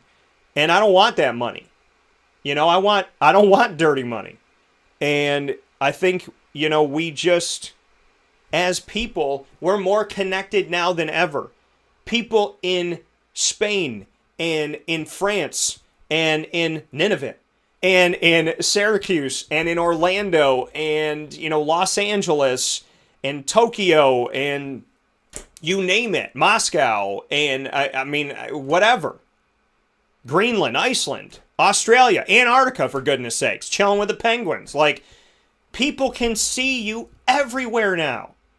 Juanita, when you and I were growing up as kids, we couldn't send a direct message to our favorite actor. We couldn't reach out to, our favorite singer and say, man, that song that you just released yesterday, that got me. That got me. Man, you made me cry. You made me think of my mom. Like, you made me think of my grandmother and what she taught me growing up. I jam that song with my best friend all the time. Yeah, I play that when I'm snowboarding. I play that when I'm skiing. I play that when I'm sitting in the studio. I play that music like Allegra Miles and Michael Thomas, flat out right now, if y'all are listening. I put my social media stuff up there. Like, your rendition of How Will I Know, that changed the game for me. That spoke to my heart a year ago. It's still speaking to it today. And I'll know because I'll know. And I feel the vibe of that song. I feel the soul in that. I feel that because in music, I feel something different. It's a different plane. It's a different world. So without social media, we don't get to connect with each other. Think about how many people you would never have met if not for social media. That if you didn't follow this person who didn't see this thing, who didn't make this reaction, like you would have never met these people. So it is a good thing. It can be such a good thing. And it shrinks our world in such a beautiful way. And it forms bonds and it connects us. I mean, I find people I went to grammar school with, elementary school with. It's crazy. I'm friends on Facebook with my 5th grade teacher and my 3rd grade teacher, and to this day, they still inspire me. Shout out Mrs. Jackson, shout out Mrs. Kuno. Like, this world is so much better because of social media. But it's how you use it that decides what this world becomes from here. Are you stunting with a fake jacket in front of a fake yacht? Or are you just being you? Because people see your beauty. They see your personality. They hear your voice. And you could touch somebody's life today that you will never, ever, ever know you touched. So how are you going to touch it? You have the ability on social media to stab or to hug. You make that choice every day. So I pray that you hug. And you might go on social media looking for a hug. And I get that. Because sometimes the world feels lonely. But just know that you can inspire. And in your deepest, darkest moments, sometimes you got to talk about it. Sometimes you have to inspire. I've talked about bullying on this show. I have talked about, working in the media. I've talked about so many real things that hurt me, that hit me, that I felt. Relationship, any of that stuff. Like, I'm here to help other people. That's what I'm here for. Some of the toughest moments I've ever had on this show. I had people message me and say, Dan, if you didn't talk about adversity in that today, I'm dealing with this with my mom. I'm dealing with this with my son. Like, I really needed to hear that today. You never know who's listening to your message. So be smart about what your message is. And also understand that you are a sponge. And what you look up and what you focus on is what you eventually become. So social media can be a great give and take, or it can be a diabolically toxic give and take. You got to be smart about it. You got to be good about it. So look for them babies that are singing those songs that like Juanita did. Watch me put my soda in a microwave like a crazy person. But the reality of it all is, some of the greatest moments in our lives and some of the greatest people we'll ever meet, they come through social media. And how you use it is what you give to the world. It's like we're all creating a time capsule, and every single day you're putting 1 more, 10 more, 100 more things in it. Do you want somebody to open this years from now? And what do you want them to see when they open your time capsule? That's a question that I really want us all to think about. And Juanita, as always, I appreciate you. You're my sister. You're my family. And I love you. I'm sending you all positive vibes and positive energy. And I want to thank you for your positive social media. I want to thank you for being who you are on and off the camera. And I want to thank you for inspiring people every single day, because you can and you will succeed. And Juanita's book, I Can, I Will Succeed, is available on Amazon.com. You can get it for your Kindle. You can also get the paperback as well. And Juanita, for your work at Jackson State as an assistant coach with the D1 women's basketball team, to your public speaking and your mentorship, to your book, thank you for what you're doing. And thank you for making sure that when somebody opens your time capsule someday, they get inspired by it, and hopefully it makes them smile. Thank you so much, Dan. We're not just leaving an imprint for right now. We're leaving an imprint for the rest of our life, for eternity. One day somebody is going to look back and say, man, because of that one sentence, because of that one phrase, has completely changed my life. You never know what you have until it's gone. So while you have it, make sure that you enjoy it. Speak life. Speak life. Every single word you have counts. Every single word you say, every single word you think is planting a seed somewhere in some part. So what you say and what you do, one day you're going to reap the fruit of what you've planted. So speak life. Encourage yourself. I love the phrase, I can, I will succeed. And I always tell you, Dan, it's a declaration, it's a decree. And if it's not but one person that really gets touched by our message, that really gets touched by what we're saying, and I can definitely agree with you when you say people are writing and saying, oh my gosh, because of that, and because of this. Thank you so much for saying that. If it's for one person that we touch, we are really touching an entire generation. Remember, I can, I will succeed. It's a declaration, it's a decree. Dan, I love you, man. I really am grateful for this opportunity. And keep moving. Keep using your platform to inspire and encourage, and to bring opportunities out, to bring awareness of things that most would not even be able to speak about or talk about. Keep being bold. Jesus is always popping, and he's always the truth. He's always the center of everything. Yeah. Keep letting your light shine, man. I'm proud of you. I'm proud of you too, and thank you for that. If I know anything, Jesus ain't stunting in front of a yacht anytime. So, like, I know that for real. He's not on TikTok like, I got it, I bought it. You know what I mean? Like, he's not doing any of that. That man's wearing sandals and having himself a day every day. So, thank you, Juanita, for everything. God bless you, and I'll talk to you soon. Take care, man. Love you much. Love you too.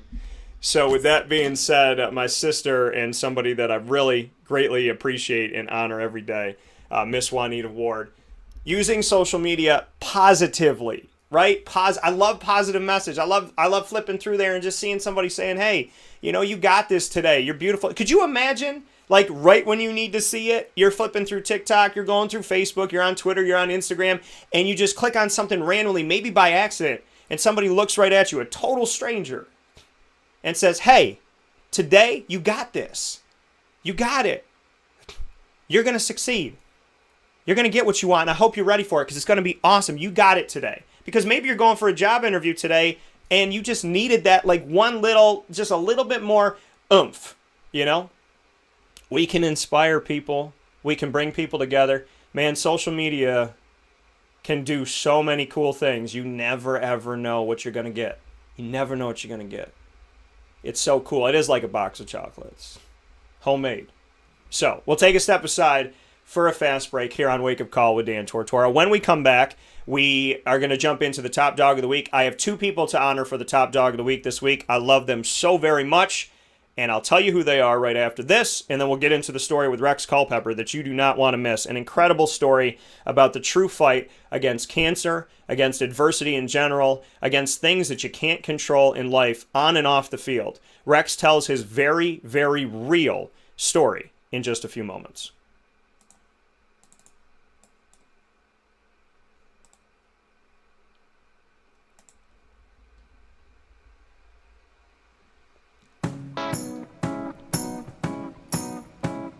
In these unique times, there are those in our community that give us a sense of normalcy and positivity. Pizza Man on 50 Oswego Street in Baldwinsville has been here for you for over 35 years and is here now.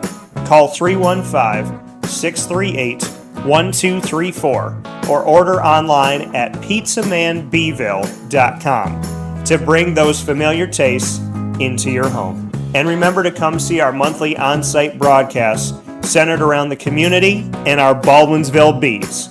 Pizza Man in Baldwinsville.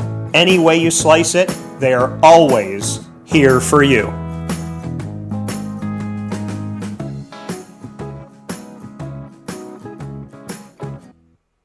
I'm George Townsend of Honda City with some good advice when buying a new car. The true cost of owning a new car is determined by the appraised value when you trade it. No vehicle appraises higher than a Honda. Next, look for low APRs and deep discounts. You also want low maintenance costs and great fuel economy. That's why my advice to you is to buy a new Honda. Looking pre-owned, visit our Honda Certified Used Car Center. Honda City, 7140 Henry Clay Boulevard, Liverpool, or HondaCity-CNY.com. It would be a pity if you don't shop at Honda City.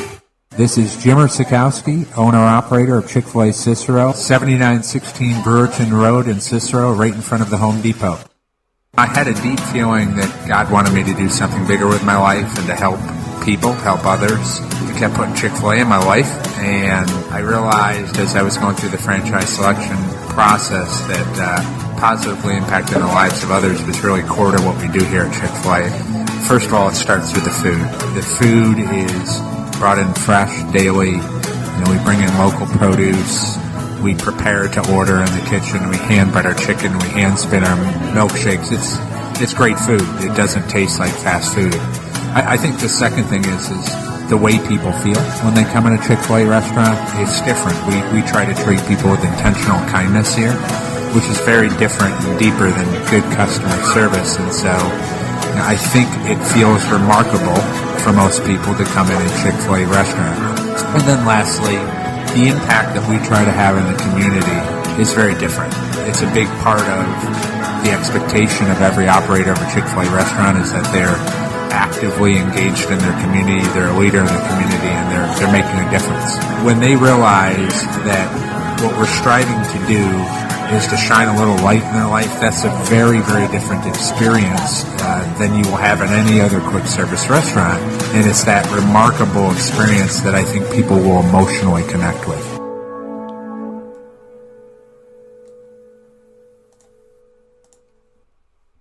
Welcome back here to Wake Up Call with Dan Tortora on wakeupcalldt.com, your one-stop sports shop, on mixlr.com/wakeupcalldt, and on Facebook Live on facebook.com/livenowdt, and on youtube.com /Wake Up Call DT. So many ways to connect with the show inside of the Cafe Kubal studios.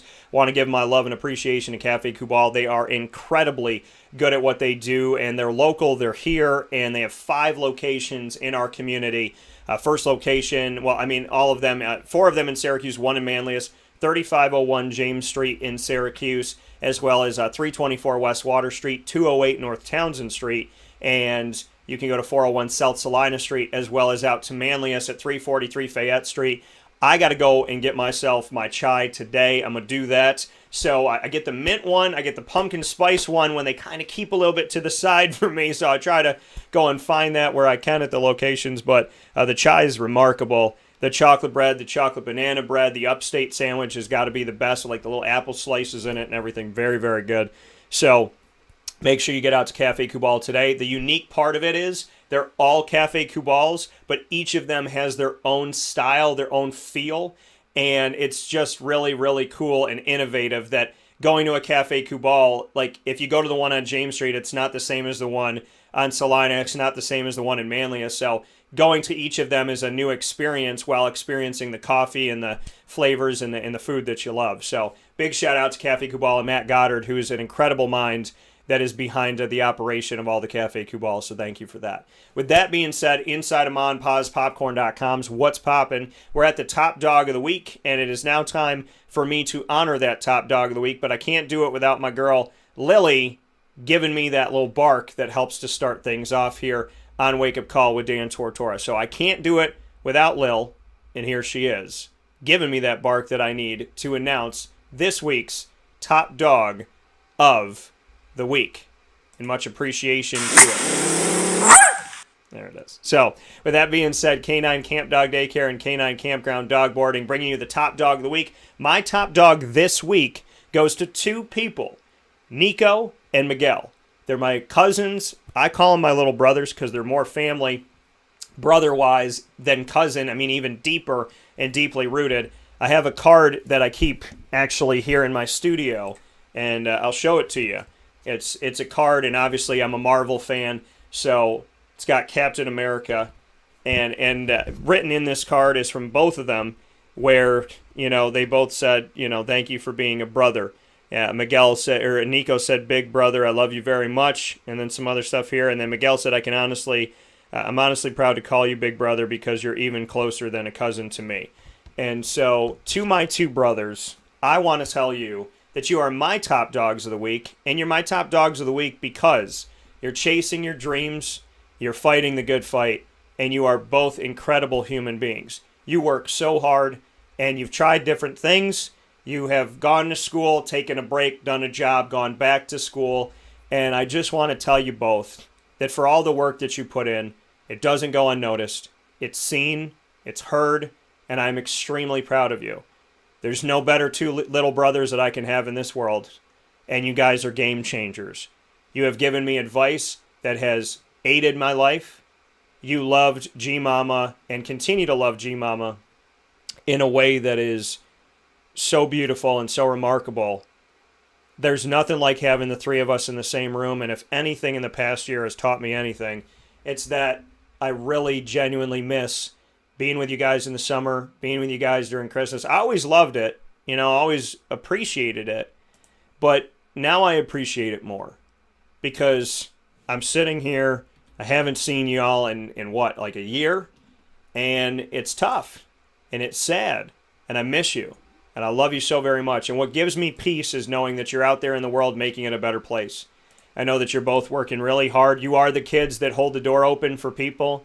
You are the people that say please and thank you. You're the ones that, will talk to a stranger and do something nice.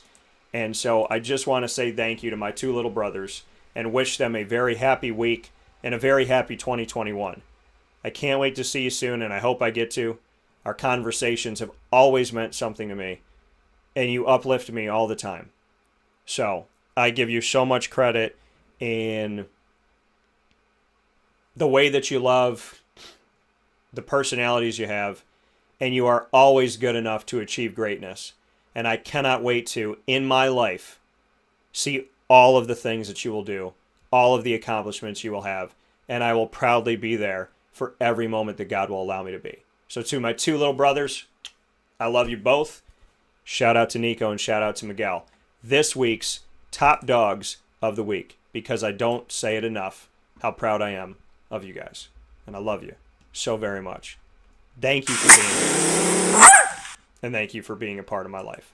We'll take a quick step aside and we'll come back with Rex Culpepper right after this fast break. You're not going to want to miss this story. It is an incredible story of an incredible journey with nothing but honesty about a man who went through recruitment, didn't have the coach, didn't have the situation he was hoping for, then got the news that he had cancer and had to navigate through all of that to get to where he is today. And he tells his story next.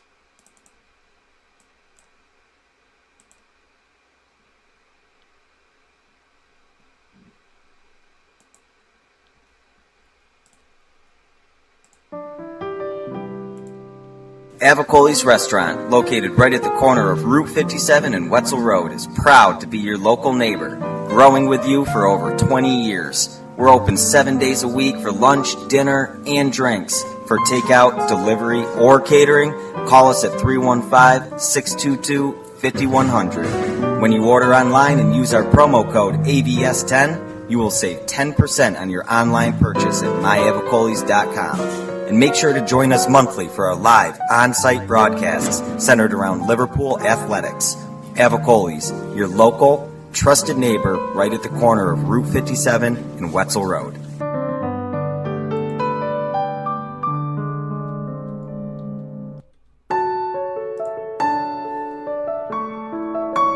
Having peace of mind when you're out of town that your furry-loving friend is safe and sound means taking them to Canine Campground, because we all know that when it comes to the love of our pets, it goes well beyond the call of duty to make sure they're safe and sound. Right, Lily?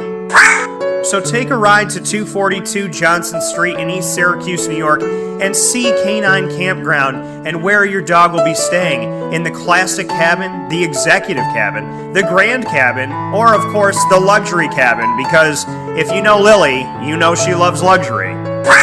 Now you don't have to wait to the last minute to find a family member or a friend that'll take your dog for a few days. Call Canine Campground at 315-299-4013. That's 315-299-4013. Their drop-off and pickup times are Monday through Sunday. Check K9campground.com for more information. That's the letter K, the number 9, and campground spelled with a K.com. K9campground.com. When you're going out of town, bring your dog to Canine Campground.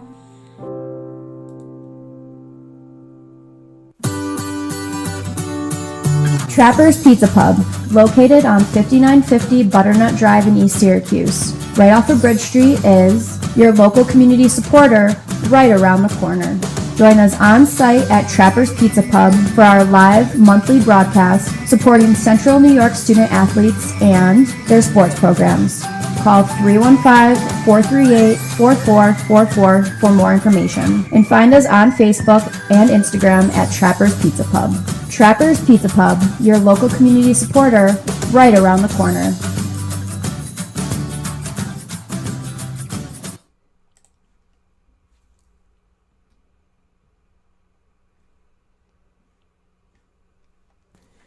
Welcome back here to Wake Up Call with Dan Tortora on wakeupcalldt.com, your one-stop sports shop, and on mixlr.com/wakeupcalldt, as well as on Facebook Live on facebook.com/livenowdt, and on youtube.com/wakeupcalldt. So a lot of different places to listen in live, and of course the playbacks of the shows are available on Spotify, TuneIn, Podbean, Stitcher, as well as MixLR, iHeartRadio, and so much more. So you can check those out by searching Wake Up Call with Dan Tortora through those outlets. We're here today for a very special honor, and it is my honor, my privilege to be able to have him on the broadcast. I went all the way down to Tampa and to HB Plant years ago. Can't believe how long ago it was, and I met him, and I met his brother Judge, as well as met Wap, met Tom, met a bunch of the guys that were down there, and met Scoop at the time as well.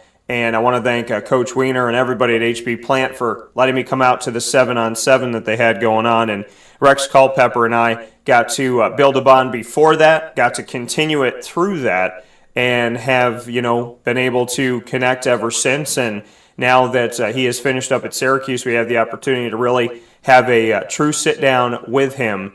And it means the world to me to be able to have Rex on here. He's always been a good young man, a positive young man, and somebody that I have appreciated over the years. And he's one of the people that goes beyond football. So I think that's an extremely easy thing to do. And so we're happy to do it. And now we'll bring him in to see what he has to say about his time at Syracuse, his adversity, and everything else. So with that being stated, let's bring in Mr. Culpepper. Rex, how are we doing today? I'm doing well. Thank you for that intro. The pleasure is definitely mine, though. Happy to talk to you again.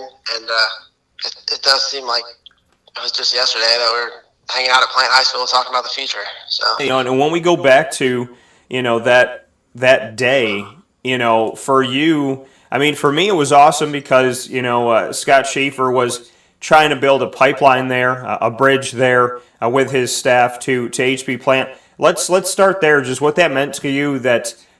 Scott was really trying to dig into Florida, but dig into HB Plant, and he had a lot of guys on the radar, not just you and Scoop. Right. Well, Coach Schaefer was a very personable guy. I just remember talking to him and talking to Coach Lester, and they expressed genuine interest. I think sometimes in the recruiting process, if you're above a certain tier of recruit, then it's just like everyone, just kind of says they want you because they're supposed to want you because you're rated whatsoever. But when I would talk to Coach Schaefer and Coach Lester, it seemed like they had a real plan for a guy like me. And of course, it was unfortunate I never got to play for those guys. But in the recruiting process, I mean, they definitely made me feel special to them, and it felt like I was going to the dance with the girl that wanted to go to the dance with me.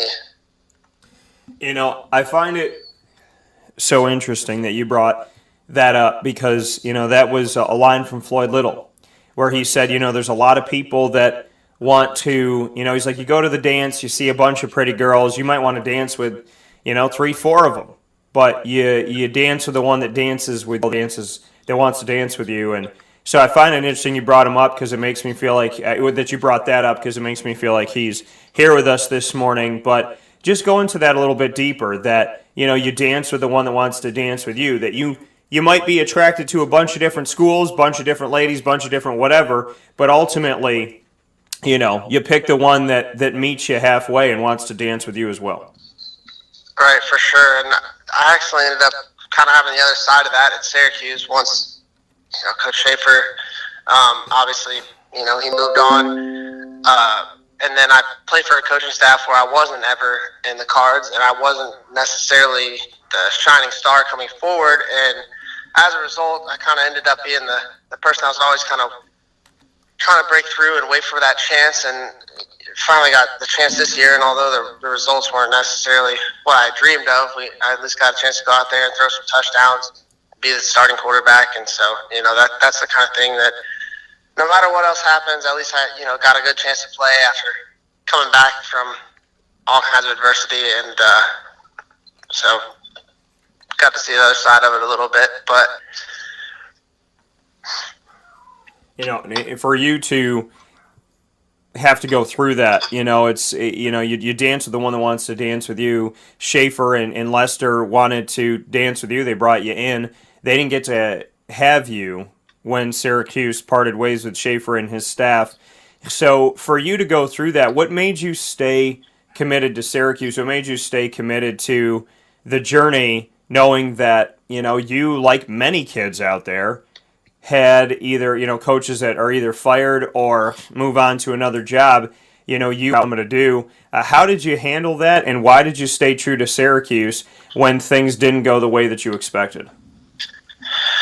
Well, I'll never forget the situation when I got the call that Coach Schaefer had been fired. I was sitting on a rehab table, rehabbing a torn ACL, and my phone starts blowing up from 315 numbers, and I picked up, and they're like, hey, this is so-and-so. I just want to get your opinion. Coach Schaefer has been fired, and I'm sitting there, like, rehabbing my knee, thinking, God, I don't really have any other options because not many schools want to take in a kid with a torn ACL. I didn't play my senior year of high school, so I had zero stats from that. So there wasn't much of a choice for me. It was kind of like, well, you got to go there and make a way for yourself. Obviously, if you work hard and play effectively, then you'll get your chance. So I just kind of stuck to it and thought I can outwork anybody else. There's nothing I can do, and I've kind of backed myself into a corner, but in a way that's good because there's no excuse. There's no, oh, I wish I would have done this, wish I would have done that. It's here's the situation, and go make the best of it. So that's what I try to do. Speaking here with Rex Culpepper on his story and coming from HB Plant and off to Syracuse University. When you were in your redshirt season back in 2016, you made the travel squad for Syracuse's game at Clemson. Bring me into that in your redshirt season, going down to Death Valley, and just what the atmosphere was like from being on the other side of it. Well, first off, I couldn't hear myself think. It was absolutely breathtaking running college football. I'm really doing this.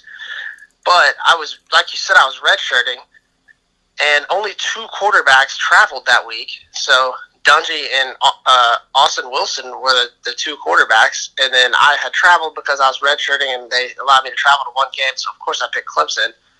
So Dungy went down, and Austin Wilson was in, and I was sitting on the sideline like, oh my God, I've been on scout team all week. What if something happens to Austin? I'm the only other quarterback here. I'm like a 18-year-old freshman. You got all these huge Clemson guys. I was kind of overwhelmed and a little bit nervous standing there like, God, this would be really epic, but man, I don't know if I'm ready for this. Thankfully, Austin Wilson made it through the game, but I was kind of on the sideline trying to remember the plays and get myself situated just in case something crazy were to happen. And then out in your redshirt freshman year in 2017, when you had the opportunity to go out there and play, you saw action in every game that season of the 12 games, and you were able to get out there and play. You had your collegiate debut against Central Connecticut State, where you went 9-16 for 103 yards. Bring me into that. After you redshirt in 2016, your redshirt freshman year, the following year, you get out and against Central Connecticut State, you make your debut on September 1st of 2017. Bring me into that moment. Honestly, all I remember from that game is that I missed a throw that could have been, I missed 2 throws that could have been touchdowns. One, because I didn't trust the route the receiver was running. Another, because I didn't throw it as hard as I could. I kind of tried to place it into a window, and it kind of haunts me still to this day, just thinking about, dang, I could have thrown a touchdown in that first game as a redshirt freshman. But I was happy I got to get in there and compete and run around, and because I hadn't been on a playing field in an actual game in 2 years since I redshirted the year before, and I hadn't played my senior year of high school. So it was nice to get out there and run around and see what it felt like again. Donovan McNabb, Marvin Graves, Don McPherson, Ryan Nassib of recent history, Eric Dungy, but nobody can say this. Your 280 passing yards were the most in school history by a quarterback in his first start. Tell me about that and the fact that you're almost 300 yards in a game is a record at Syracuse by a quarterback in their first start, above the McNabbs and the McPhersons and the Graves and the so on and so forth. Well, it would have been great if we didn't have it on the other side running for I don't even know how many yards, and he's doing the same thing in the NFL on the Packers. So, I mean, I guess my stats were halfway decent, but we didn't win the game, and so it kind of poisons the good feeling of I had some success. But moving forward, it helped me throughout that off season, and it was really I'm really glad that ended up happening because I didn't get to play again. But my last memory was, okay, I've had success. I've completed the ball. I've thrown touchdowns. I can do this. And then going through, chemotherapy and just so much time away from football, my last game-like reps were somewhat successful, which kind of was like a light at the end of the tunnel. I could look back and think, all right, I can do this. I know I'm missing practice. I know I'm missing workouts, but the mental side of the game is something that I can control and something that I can, snap back into once I get my physical health back into shape. That coming here from Rex Culpepper on a wake-up call with Dan Tortora inside of the Cafe Kubal studios. Rex, that first career start for you against Boston College on November 25th, 2017, is where you had 24 completions on 34 attempts, 280 yards and 2 touchdown passes. Little did any of us know that after that, your life was going to change. Your fight was going to be bigger than anything on the field, and you were going to be embarking on a journey that was definitely going to test your mettle. Bring me into the news. You and I have never gotten a sit down, talk about this. The news of the fact that you had cancer, and you're right here. You had played your first season at Syracuse. You had been there a couple of years. You're coming off of a game, like you said, that unfortunately A.J. Dillon was on the other side, but you had a bunch of stuff to help build you toward the future.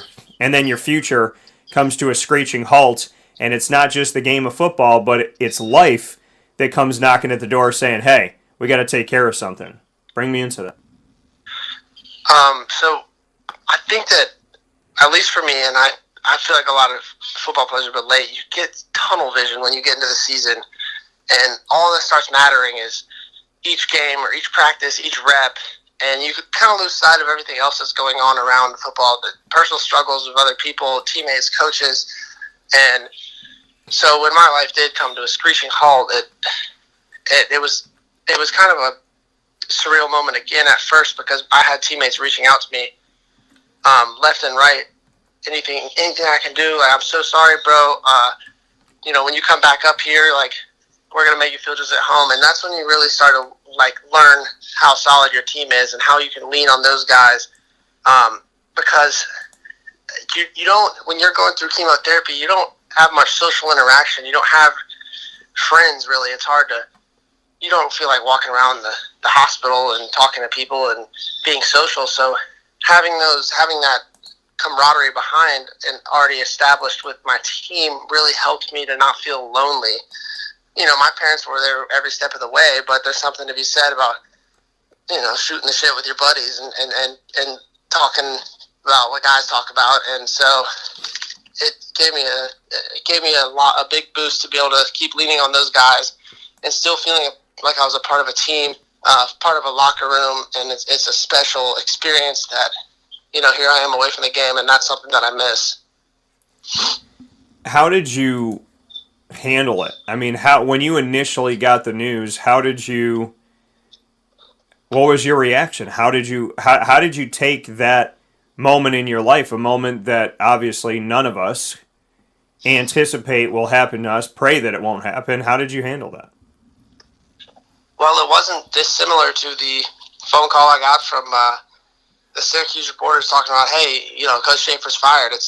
What am I going to do? Am I going to cry about it? Am I going to, be mad at someone? Like, this is what's happened. Boom, you have cancer, and this is how you beat it. You have to go through this treatment, and it's going to be tough, but there's not really a choice in this matter. There's a little bit more of a choice with Syracuse. I probably could have tried to transfer, but with this one, it's like, you're either going to do it or it's going to do you. So I just kind of got zoned in on my health and what I had to do to get through, and just started chipping away. So for you, like you said, what am I going to do? Am I going to cry about it? Am I going to worry about it? Like I gotta do what I have to do. For you, how did you tackle? I mean, in the beginning of that journey, like you said, similar to the Syracuse situation of Schaefer being fired, like, I can't control it, so, I got to face it. Did you have a moment where you're like, I can't, I can't do this, I'm not going to be able to get through this? Did you ever have a time where you felt like this is impossible, or just that, moment of, I don't think I can get up this mountain? There was a moment where I thought I had to give up, and I told my Mom, I'm done. I'm willing to just roll the dice. I've had surgery. I can't do this anymore. And I've gotten a tattoo of 94 tally marks. I was supposed to go through 100 hours of chemotherapy, and I made it through 94.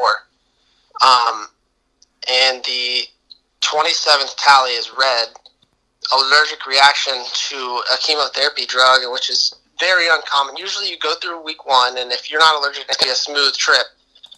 For me, however, I somehow became allergic to one of the chemotherapy drugs in the week off between treatment. So I came in, got the first drug, everything went fine.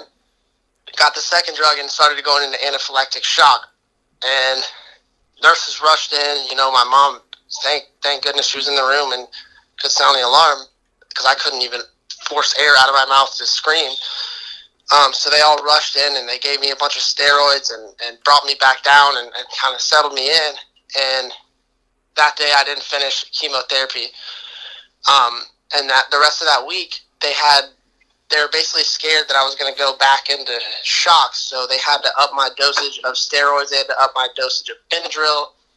And when I finished the chemotherapy that week, I sat there with my hand on the buzzer, the alarm, and they would say, as soon as you start feeling something, we will turn everything off. And it was extremely traumatic.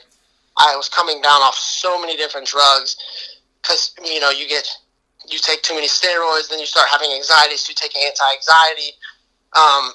And just my entire system felt so overloaded. My brain felt scrambled, and I'm sitting on the couch crying. I was like, Mom, I don't want to do this anymore. I was such a smart kid. I feel like I'm having trouble writing or saying complete sentences. I feel like I'm just withering away. These chemicals are eating away at me. I've had the surgery. I don't want to do this anymore. And she got people on the phone. She called lawyers. She called doctors of people who had survived testicular cancer. And she let me talk to them. And they experienced a lot of the same things with their brain feeling like a scrambled egg. And one guy said he had to take a whole break from medical school, and then actually when he came back months later, he finished top of his class. So she did an amazing job making me feel like it was something I could get through, and it was something that other people got through. And there were people like me who were smart and young and very outgoing and driven that still had success after their chemotherapy. So that week there was a darkest hour where we're ready to throw in the towel and just leave it up to whoever's in charge of this world and say, you know what, I'm rolling the dice. But thankfully, Mom came through and helped me push through that tough spot. Throughout this whole process, Rex, you're a kid, and you're faced with this cancer demon of this world, and like you said, going through trauma, your brain feeling like a scrambled egg, not knowing what to do, not knowing if you'll be okay. You're fighting this, and then you're fighting a reaction, and then you have all these steroids pumped into you. Your body is going through all kinds of stuff, and within all of this, your heart, your mind, your soul's going, the heck's going on? For you to come through all of that, what did it teach you about yourself and your strength, that when you went through these moments where you legitimately probably felt like, I can't take any more, to know that you were able to take and then have to go through more, and you got through it? What did that teach you about Rex Culpepper and about your fight in you overall? I'd like to say that it was all positive in the end, and that I'm a fighter and I proved myself to be a fighter, but it turned me into a little bit of a pessimist, and it brought a lot of harsh realities into a somewhat shielded lifestyle. My dad had been very successful, and I'm living next door to Tom Brady.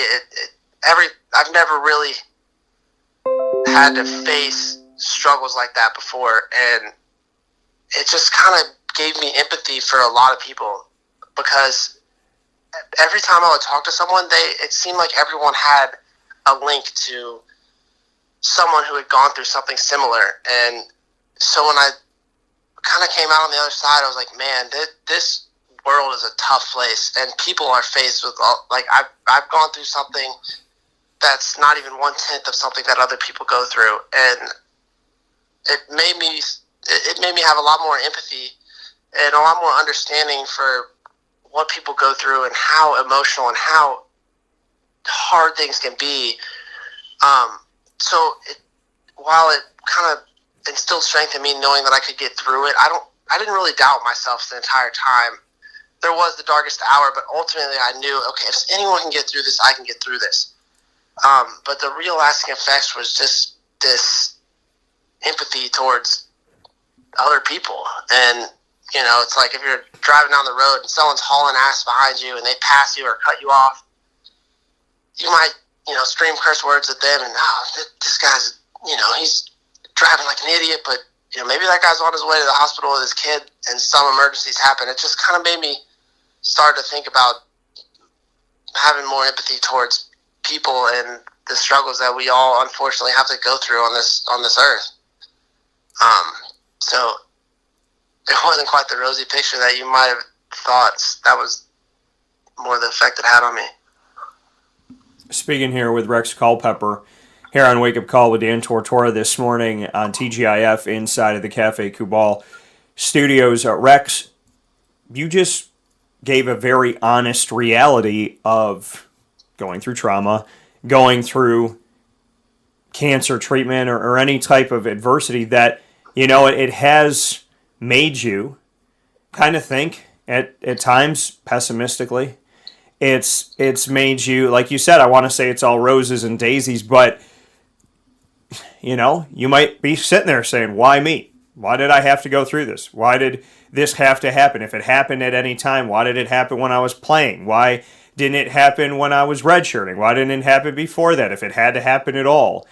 You know, I'm sure you ask yourself a lot of questions, but I've always known you to be a good kid, a happy kid, somebody who is working his tail off, who, you know, believes that he can do anything. So how do you get back to that? Do you feel like you're back? Are you on your way back? Or how do you get to a point where that pessimism and the remnants of what cancer did don't continue to affect you down the road, so essentially something's not beating you twice, which I know is a hard thing to say because, you know, people deal with all different types of adversity and it knocks you down sometimes, but how do you leave it in the past and move forward and not let it beat you 2, 3, 4, 10 times down the road?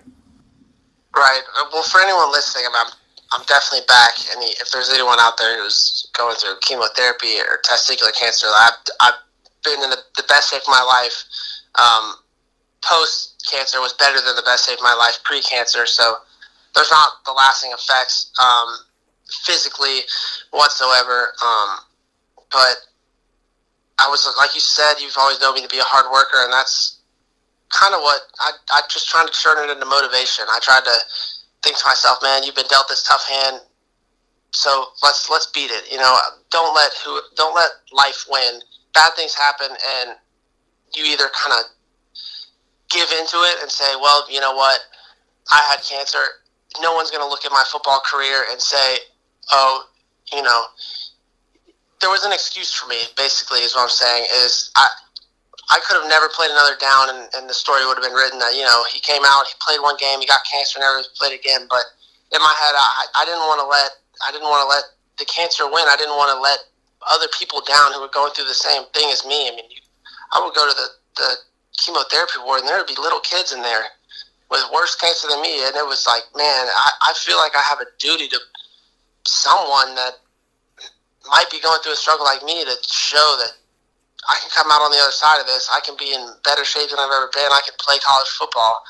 And I just felt ultimately motivated to work out harder than I'd ever worked out before, eat healthier than I've ever eaten before, stick to a routine, cut out a lot of the distractions from my life, and really just hone in on football.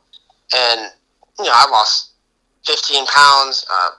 I got stronger than I'd ever been, leaner than I'd ever been, and got in the best physical shape of my life, which helped me get in good mental shape by proving to myself that I could always become better and I could overcome, and feeling a little bit of a duty to people I had met and people who had reached out to me, people who had been going through similar situations that I made friends with along the way. When cancer happened to you, Rex, you're just starting your life. But like you said, when you went in for treatment, you saw kids that were really, really, really just starting their life. What did that do to your psyche, and how did that change you that, you know, a 3-year-old sitting in a wheelchair with their head shaved, barely in this world, and trying to stay in it already.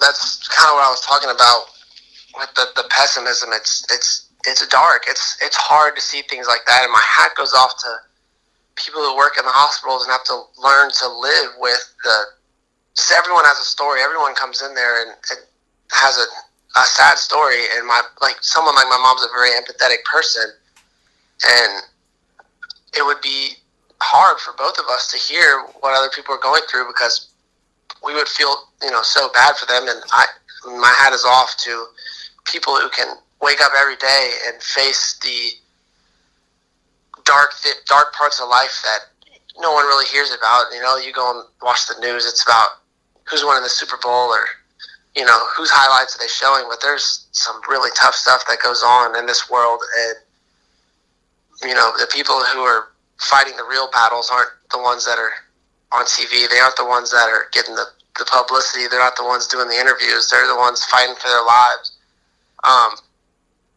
in a hospital room, and they've never, I say fighting for their lives, they don't even know much about life because they're only a couple of years old. And it just made me appreciate the battles that people go through, and seeing things from the other side, and seeing how certain things happen in life which cause massive disadvantages for people that they have to overcome. So that was really the takeaway and the change of my mind. And Rex, I think it all kind of, in a very ironic and kind of divine way, I have a picture, I believe still on my phone, of when you used to go out to a camp and you used to help kids. And I look at what you're talking about now, going into, for cancer treatment, and seeing these kids fighting for their lives and whatnot. And I remember all the way back to when you were in high school and you were out there volunteering your time. Share with everybody about those moments, and if seeing the kids in the hospital reminded you of the kids you had seen before, and maybe humbled you and maybe gave you some strength to say, hey, Rex, you helped these kids back then, and people are helping you now, and we're all in this together because you gave your time before to kids that you befriended and really got close to that really needed somebody. Yeah, you're spot on. Muscular dystrophy camp was something that Coach Wiener has started to bring his football players to and embrace since he was a Jesuit. I mean, he's been going to it for years, and what it is so if a parent has a kid with muscular dystrophy, they've kind of been given a full-time job, full-time responsibility. It's extremely sad what happens. Those kids, they don't live much longer than 18. They start to lose a lot of function of their body. They usually end up in a wheelchair around 12 or 13, or that's what it seems like has happened at the camps. And I know that if someone's a parent and they're trying to provide, you're working your job and you're coming home and you have someone who's extremely dependent on you, it would be rewarding, but the other side of it is it would be absolutely exhausting, and it would be hard. And I'm sure that that muscular dystrophy is a way bigger animal than what I dealt with, but it gave me a glimpse into the window of that life from a side that I'd never seen it before. So we would go to this camp, and we would basically be the arms and legs. You would get matched up with a camper with muscular dystrophy, and you'd be their arms and their legs and just basically their parent for a week. But a lot of those kids, they just, you think, oh, you want to go to camp and help a kid play baseball or help a kid throw a frisbee. No, a lot of these kids, they just want to be cool. They just want to talk to a high school football player. They just want to feel inclusive. And such little things that you wouldn't think matter the world to them. Just sitting down and having a conversation about what's happening today in the world, what video game's going on, what current event. You would think of it as taken for granted. Oh, I'll go to my buddy's house and sit in his basement and talk about whatever. But these kids, they don't get to do that. They get alienated by kids at school because they're in a wheelchair or because they have, a muscular dystrophy disease. So we would go, and for a week, we would just, like I said, be the arms and legs, and we would take the campers to the pool. We would organize little games and arts and crafts and such little things that probably seem meaningless meant the world to the campers. And it started to become something that all the campers would look forward to each year. And you can ask anyone who had the privilege of working that camp that when you finish, you're exhausted and you're also a little bit depressed. It's really sad. It's sad to see those kids. It's sad to see those families and how they've been given such a hard emotional role as parents. And what I went through was not 1/100th of what those parents have to go through. But it did give me a glimpse into that life, into something like what those kids go through every day. I mean, every night before bed, you have to walk them over to the main counselor hut, and they have to get all their medicine and some of them have to get shots, take a lot of pills. Like, it's sad. It's sad that things like that happen in our world. And if I was someone that those kids looked up to, that those kids' parents looked up to, I knew I have to make the best of this opportunity. I have to become someone that people going through hard things could see and feel better about themselves and think, you know what, there's still a chance. Just because I'm here in the hospital and everyone else is out there working hard, I can still come back from this. And it's extremely emotional, and I'm so glad that as a high schooler I was able to see that, and then going through chemotherapy almost took it to another degree and put a microscope in front of my face as to how it really is to go through something like that. When you were sitting there in a hospital bed going through chemo, or sitting there going through chemo, did those kids from the camp come back to your minds? When you felt like pessimistic, when you felt down, when you felt drained, when your brain felt like scrambled eggs, when you just felt not like Rex, did you think about those kids and go, hey, you know what? They fought, I got to fight. Like, did those kids come back to you in the 11th hour, so to speak? Well, they did, but it wasn't, I didn't feel as much like those kids fought, I need to fight. I was almost angry at the world. Like, why do people go through things like this? They have it so much harder than me, and I'm struggling going through this. It did give me strength thinking, man, they've fought through with way worse odds than I have. But it just made me frustrated that life throws these kind of cards at people. Like, man, I'm going through chemotherapy, and I'm going to do my 100 hours, and I'm going to be done, and I'm going to be on the road to recovery. But for some kids, that 100 hours never ends. Like, it's just tough. It just kind of darkens your view on life a little bit. But man, it's hard to see. As much as I want to say that there was a pretty picture on the other side, or that the grass is greener, and that it was worth it, and that there was this happy ending, there really wasn't necessarily, because every year you go to camp, there's 5 or 6 kids who were there the year before that are dead and that are gone forever. And it's tough as a 17-year-old, 16, 17, 18-year-old guy who's kind of got it all. You're the quarterback of the high school, or you're another one of my teammates who just, you're a high school football player and you're living the dream to see what else goes on. And I think that, it makes you want to be a nicer person, a more empathetic person, a person that's more understanding of struggles and more willing to help. Yeah, coming here from Rex Culpepper this morning on Wake Up Call inside of the Cafe Kubal studios. You're here with Dan Tortora, of course, and Rex, like, you touched on that, the why. Why? Why do people hurt? Why do people suffer? Why do good people who have done nothing to anybody have to go through this? Now, I have a strong faith, and I believe in God, and I lean on that, and that's always meant the world to me, and it always will. And I can't answer those questions for people. I can't answer, why did my grandfathers both die in 1992 when I was 6 years old? I lost them both. I lost, physically. And not spiritually, but I lost, they're not here. And why did my grandmother go through 3 bouts of cancer in her 90s, even though she handled it like a champion and barely complained?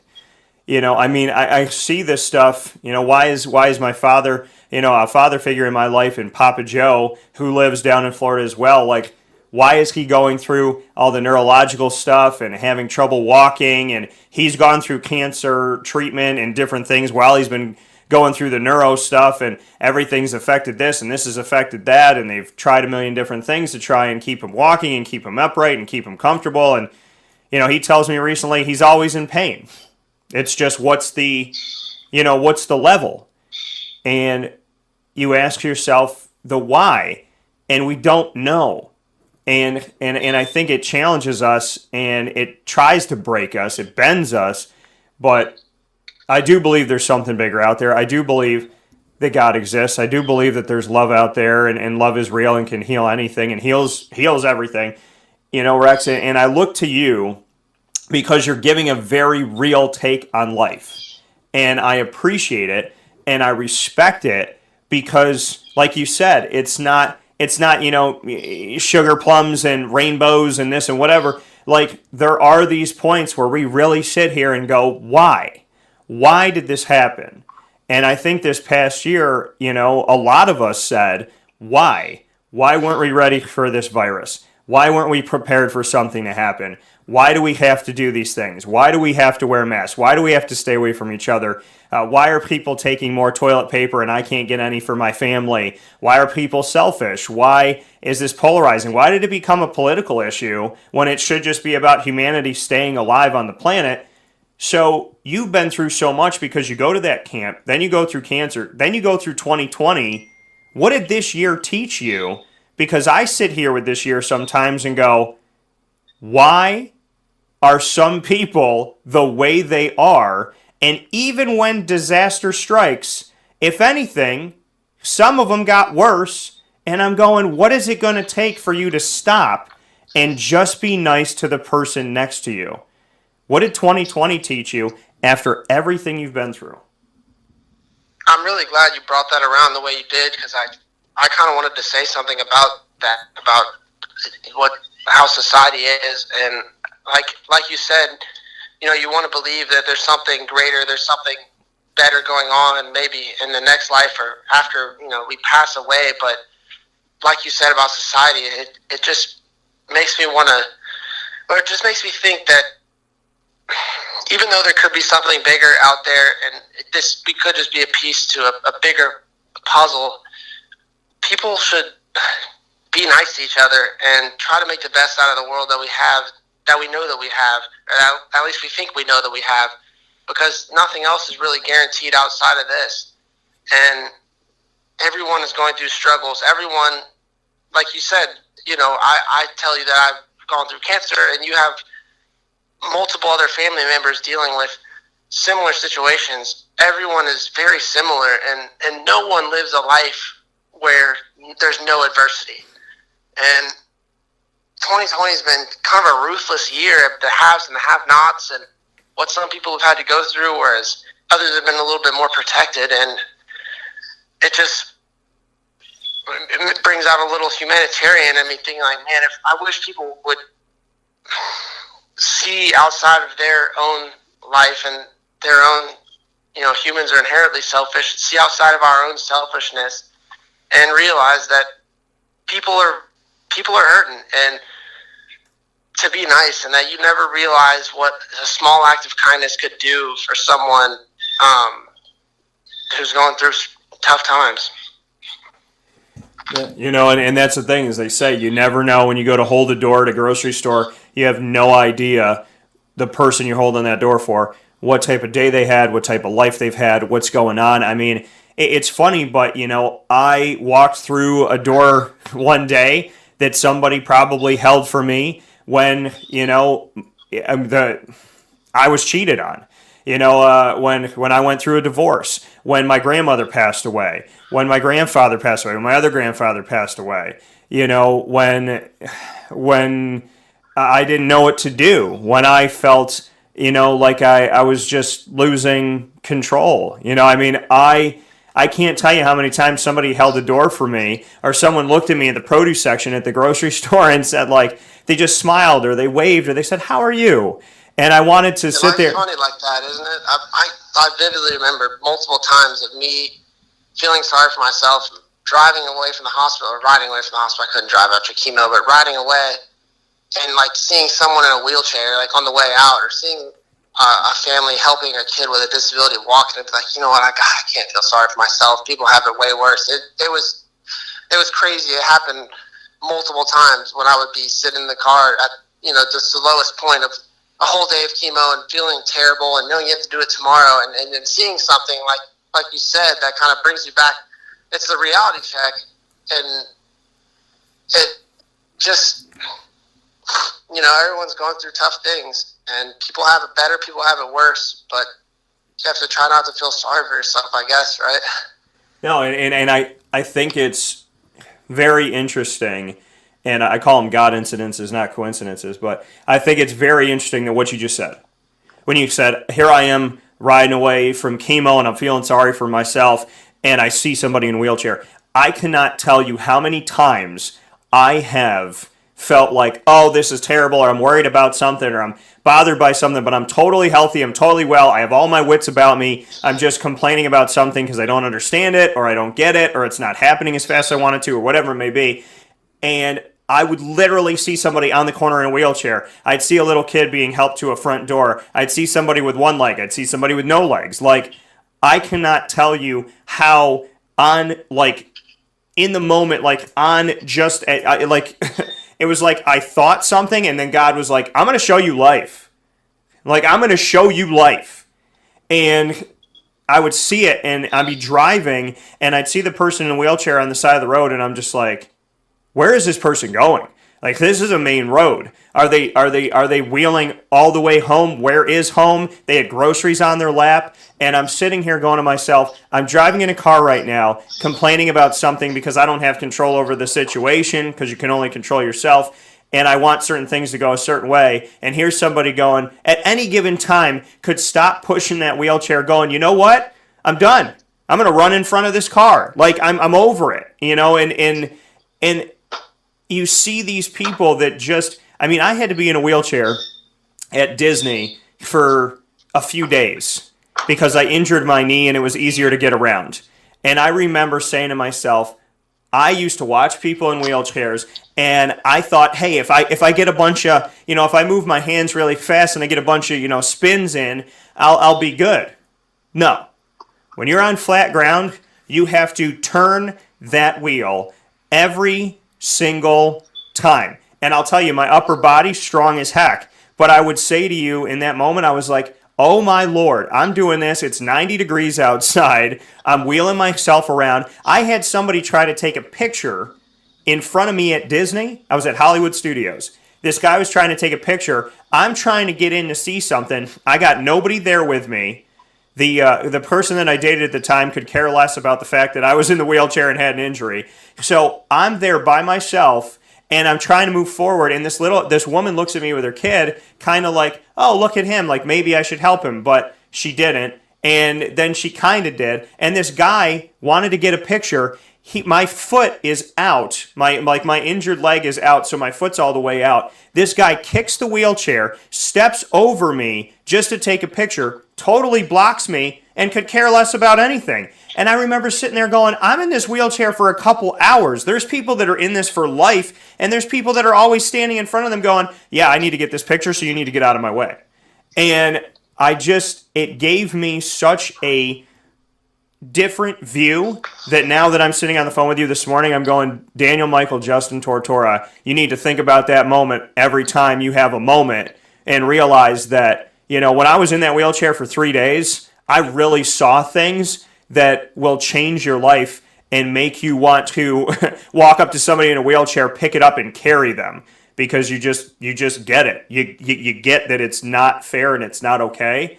And you have to remember those moments that humble you, because we get caught up in, like you said, being inherently selfish, and we forget about the fact that there are people that genuinely just need that smile, need that hug, need that high five, need that door held open for them, because they don't feel like life has given them that. And 3 days in a wheelchair, man, that guy kicking it and stepping over me, I just thought to myself, I don't want to be mean to anybody ever for the rest of my life. I can totally relate to that. I think the shortcoming of my personality, though, is that the guy who kicked you and stepped over the wheelchair, I would be really angry at that. Like, if there was something I guess I should work on for 2021, it would be trying to have a little more empathy for the people who don't see it how we've seen it, and trying not to be so maybe critical or so, I don't want to say upset by it. It's just so triggered, I guess would be the word for 2021. Like, so triggered by someone who doesn't see, it doesn't have the empathy, doesn't have the second of their day to just be nice in a certain situation. Like, that's the kind of thing that makes me want to close the world off and be like, man, I'm going back home. I don't want to see this kind of stuff. I don't want to deal with this kind of stuff today. But again, you're just proving my point that everyone's been through tough times, just like even if it's a wheelchair for 3 days and you just get a glimpse into the life of people really dealing with hard things. I mean, I'm very impressed by your experiences and how you're tying them in, and like, you definitely seem like someone who has a great perspective on how things really are out there. Well, Rex, I'm a firm believer that, we can learn a lot, and everybody's got a story to tell. And I know what it's like to be a redheaded stepchild. I know what it's like to have people disrespect you for no reason. I know what it's like to feel shut out for no reason. And I got my wits about me, thank God. And I have my health, thank God. And, I've been able to stand upright and run around and do whatever I want, for my whole life, thank God. And in those, in the adversity that I have felt when people do certain things or say certain things or act a certain way and they think it's okay, or I really have a problem, and I call it like the Captain America complex. I have a problem when somebody does something that's wrong, or they use power and they abuse it, or they bully somebody. I can't stand seeing somebody bullied. I can't stand abuse of power. I can't stand like when something's wrong and you go to someone and say, hey, this is not okay. And instead of them going, you know what, let me talk to this person, let me fix this, I'm sorry that this happened to you, it's like, screw you, I don't care, we're going to protect each other, this is an old cronies club. Couldn't agree more. So like those moments, that's like my Captain America. Like that's always in me. Like I always picture myself like walking by an alley, seeing someone get beat up, and then thinking to myself, like, I have to go help them, this is not okay. Like, why are people getting away with this? And well, maybe I'm just thinking maybe people who are triggering that Captain America away from you they're dealing with something, obviously, because everyone is, but maybe they're in phase one where they're still in the why stage. They're frustrated with the world, they're frustrated with their relationship with God, they're frustrated, and they haven't pushed through that initial questioning stage, the initial frustration, to kind of open their arms up to see that everyone else is struggling with things too. Does that make sense? Yeah. I mean, it does. I mean, I always say it like this on the show. In general in life, I've never met anybody happy or successful that attacks other people. So when somebody's attacking somebody and they're going after somebody, there's something going on in their life. Either, they went through a breakup, or they got cheated on, or they got lied to, or they lost their job, or they lost money, or they didn't get the house they wanted, or it's something stupid. Maybe they grew up and everybody gave them everything, and when they went to Starbucks today, their coffee cost $1 more and they flipped out about it. I have no idea. But the reality of it all is people that are miserable attack other people. People that have like a hold on life, that are happy, that are good, they don't do that. I don't think, I never thought this when I met you as a young kid, nor do I think now that Rex Culpepper goes around and, knocks over mailboxes. But that's also not what I do. But when somebody does it, I'm thinking to myself, is their life at home okay? Does their dad treat them right? Do they get hit by their mom? Like, did they just go through a breakup? I would say that I wouldn't knock over mailboxes as a youngster, not because of my perspective, but more just because my parents told me what my perspective should be, and that like that's not allowed. But then you grow up, and you don't want to cause any other harm in someone else's life, especially with someone that's undeserving, right? So yeah. But I totally agree with you. And people, and that's something that, Rex, I really genuinely struggle with, is I am not perfect. I will tell you that as much as I am imperfect, I try to be nice to every single person.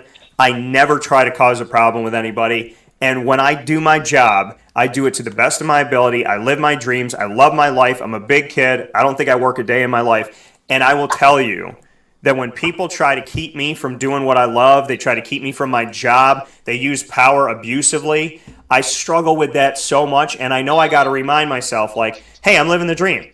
Hey, God's always had my back. Hey, things have always worked out.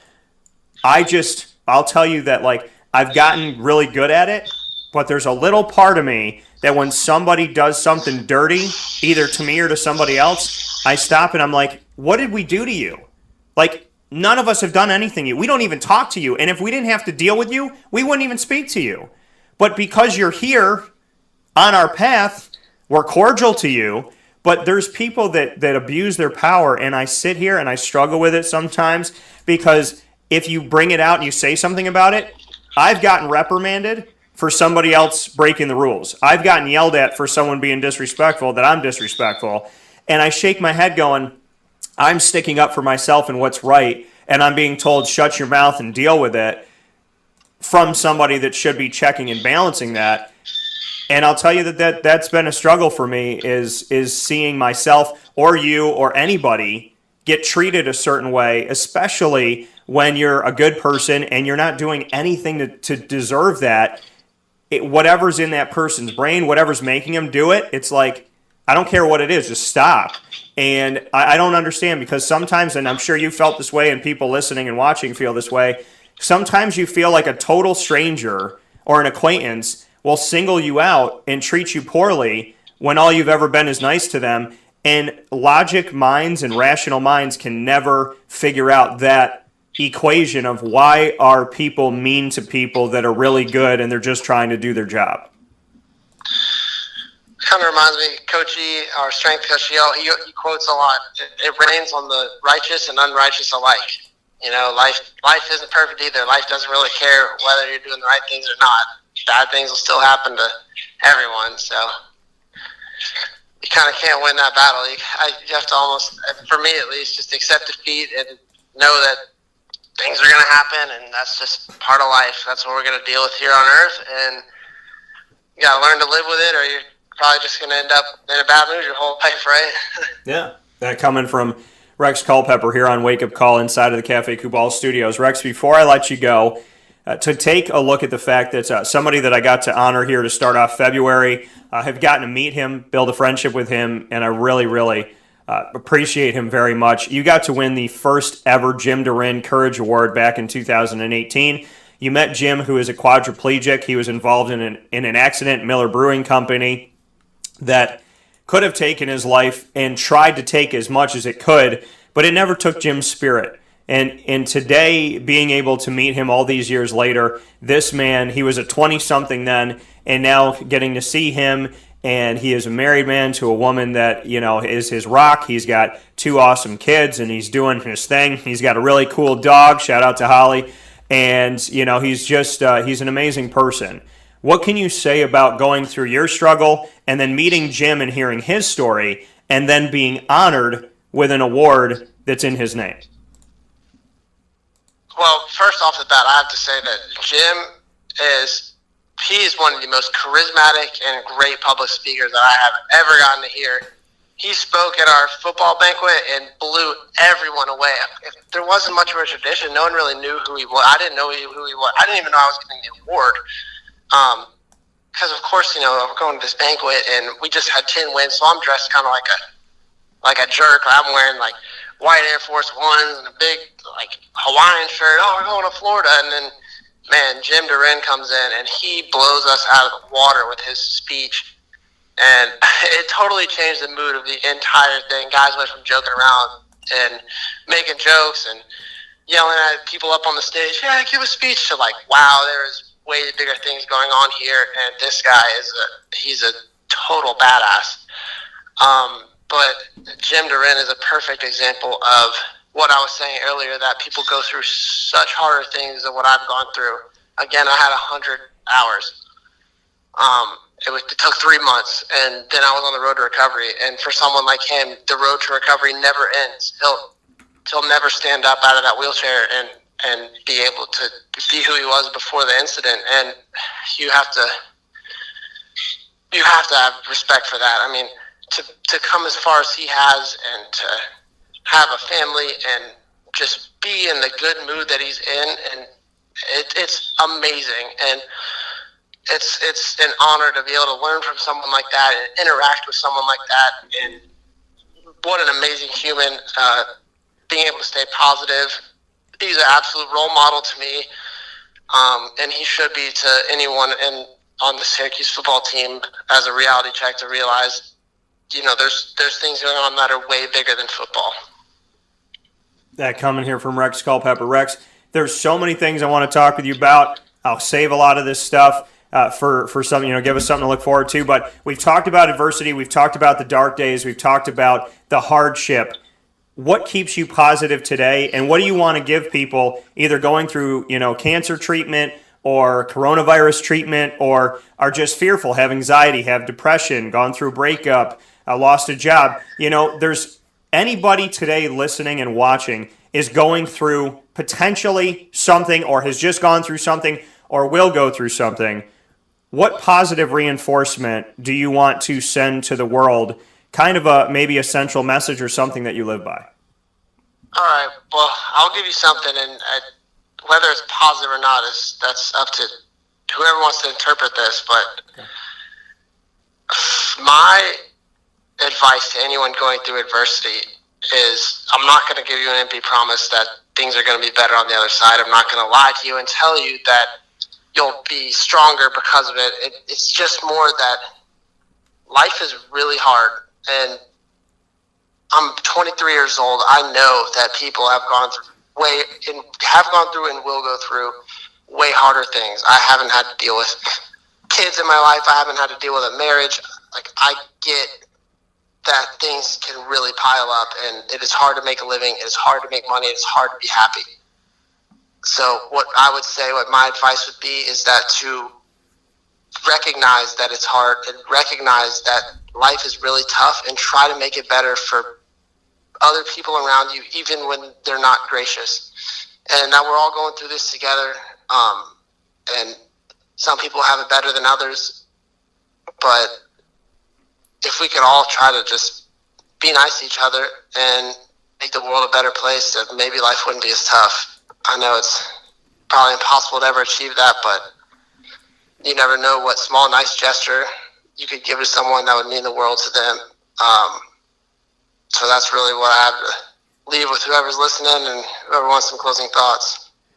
Yeah, man, a small, nice gesture, if every single person did it, then everybody everywhere would have a small, nice gesture. We would be the recipient of it. So it's really not hard. If everybody decided today to open the door for someone, to pay for someone's coffee that's behind them, whatever it may be, if everybody did it, then there's a really good shot that, we would feel that pretty in a pretty amazing way. So it's not out of the realm of possibility. Rex, I appreciate you. I respect you. Everything that you went through, I'm sorry that you had to go through it. I pray to God you never have to go through it again, and I hope that your life is only on the incline from here. But I'm going to be there no matter what, because I got connected to you because I appreciated and respected the kid that I saw at Plant and talked to. And that hasn't changed, all these years later at 23 for you. So, I'm always going to be here.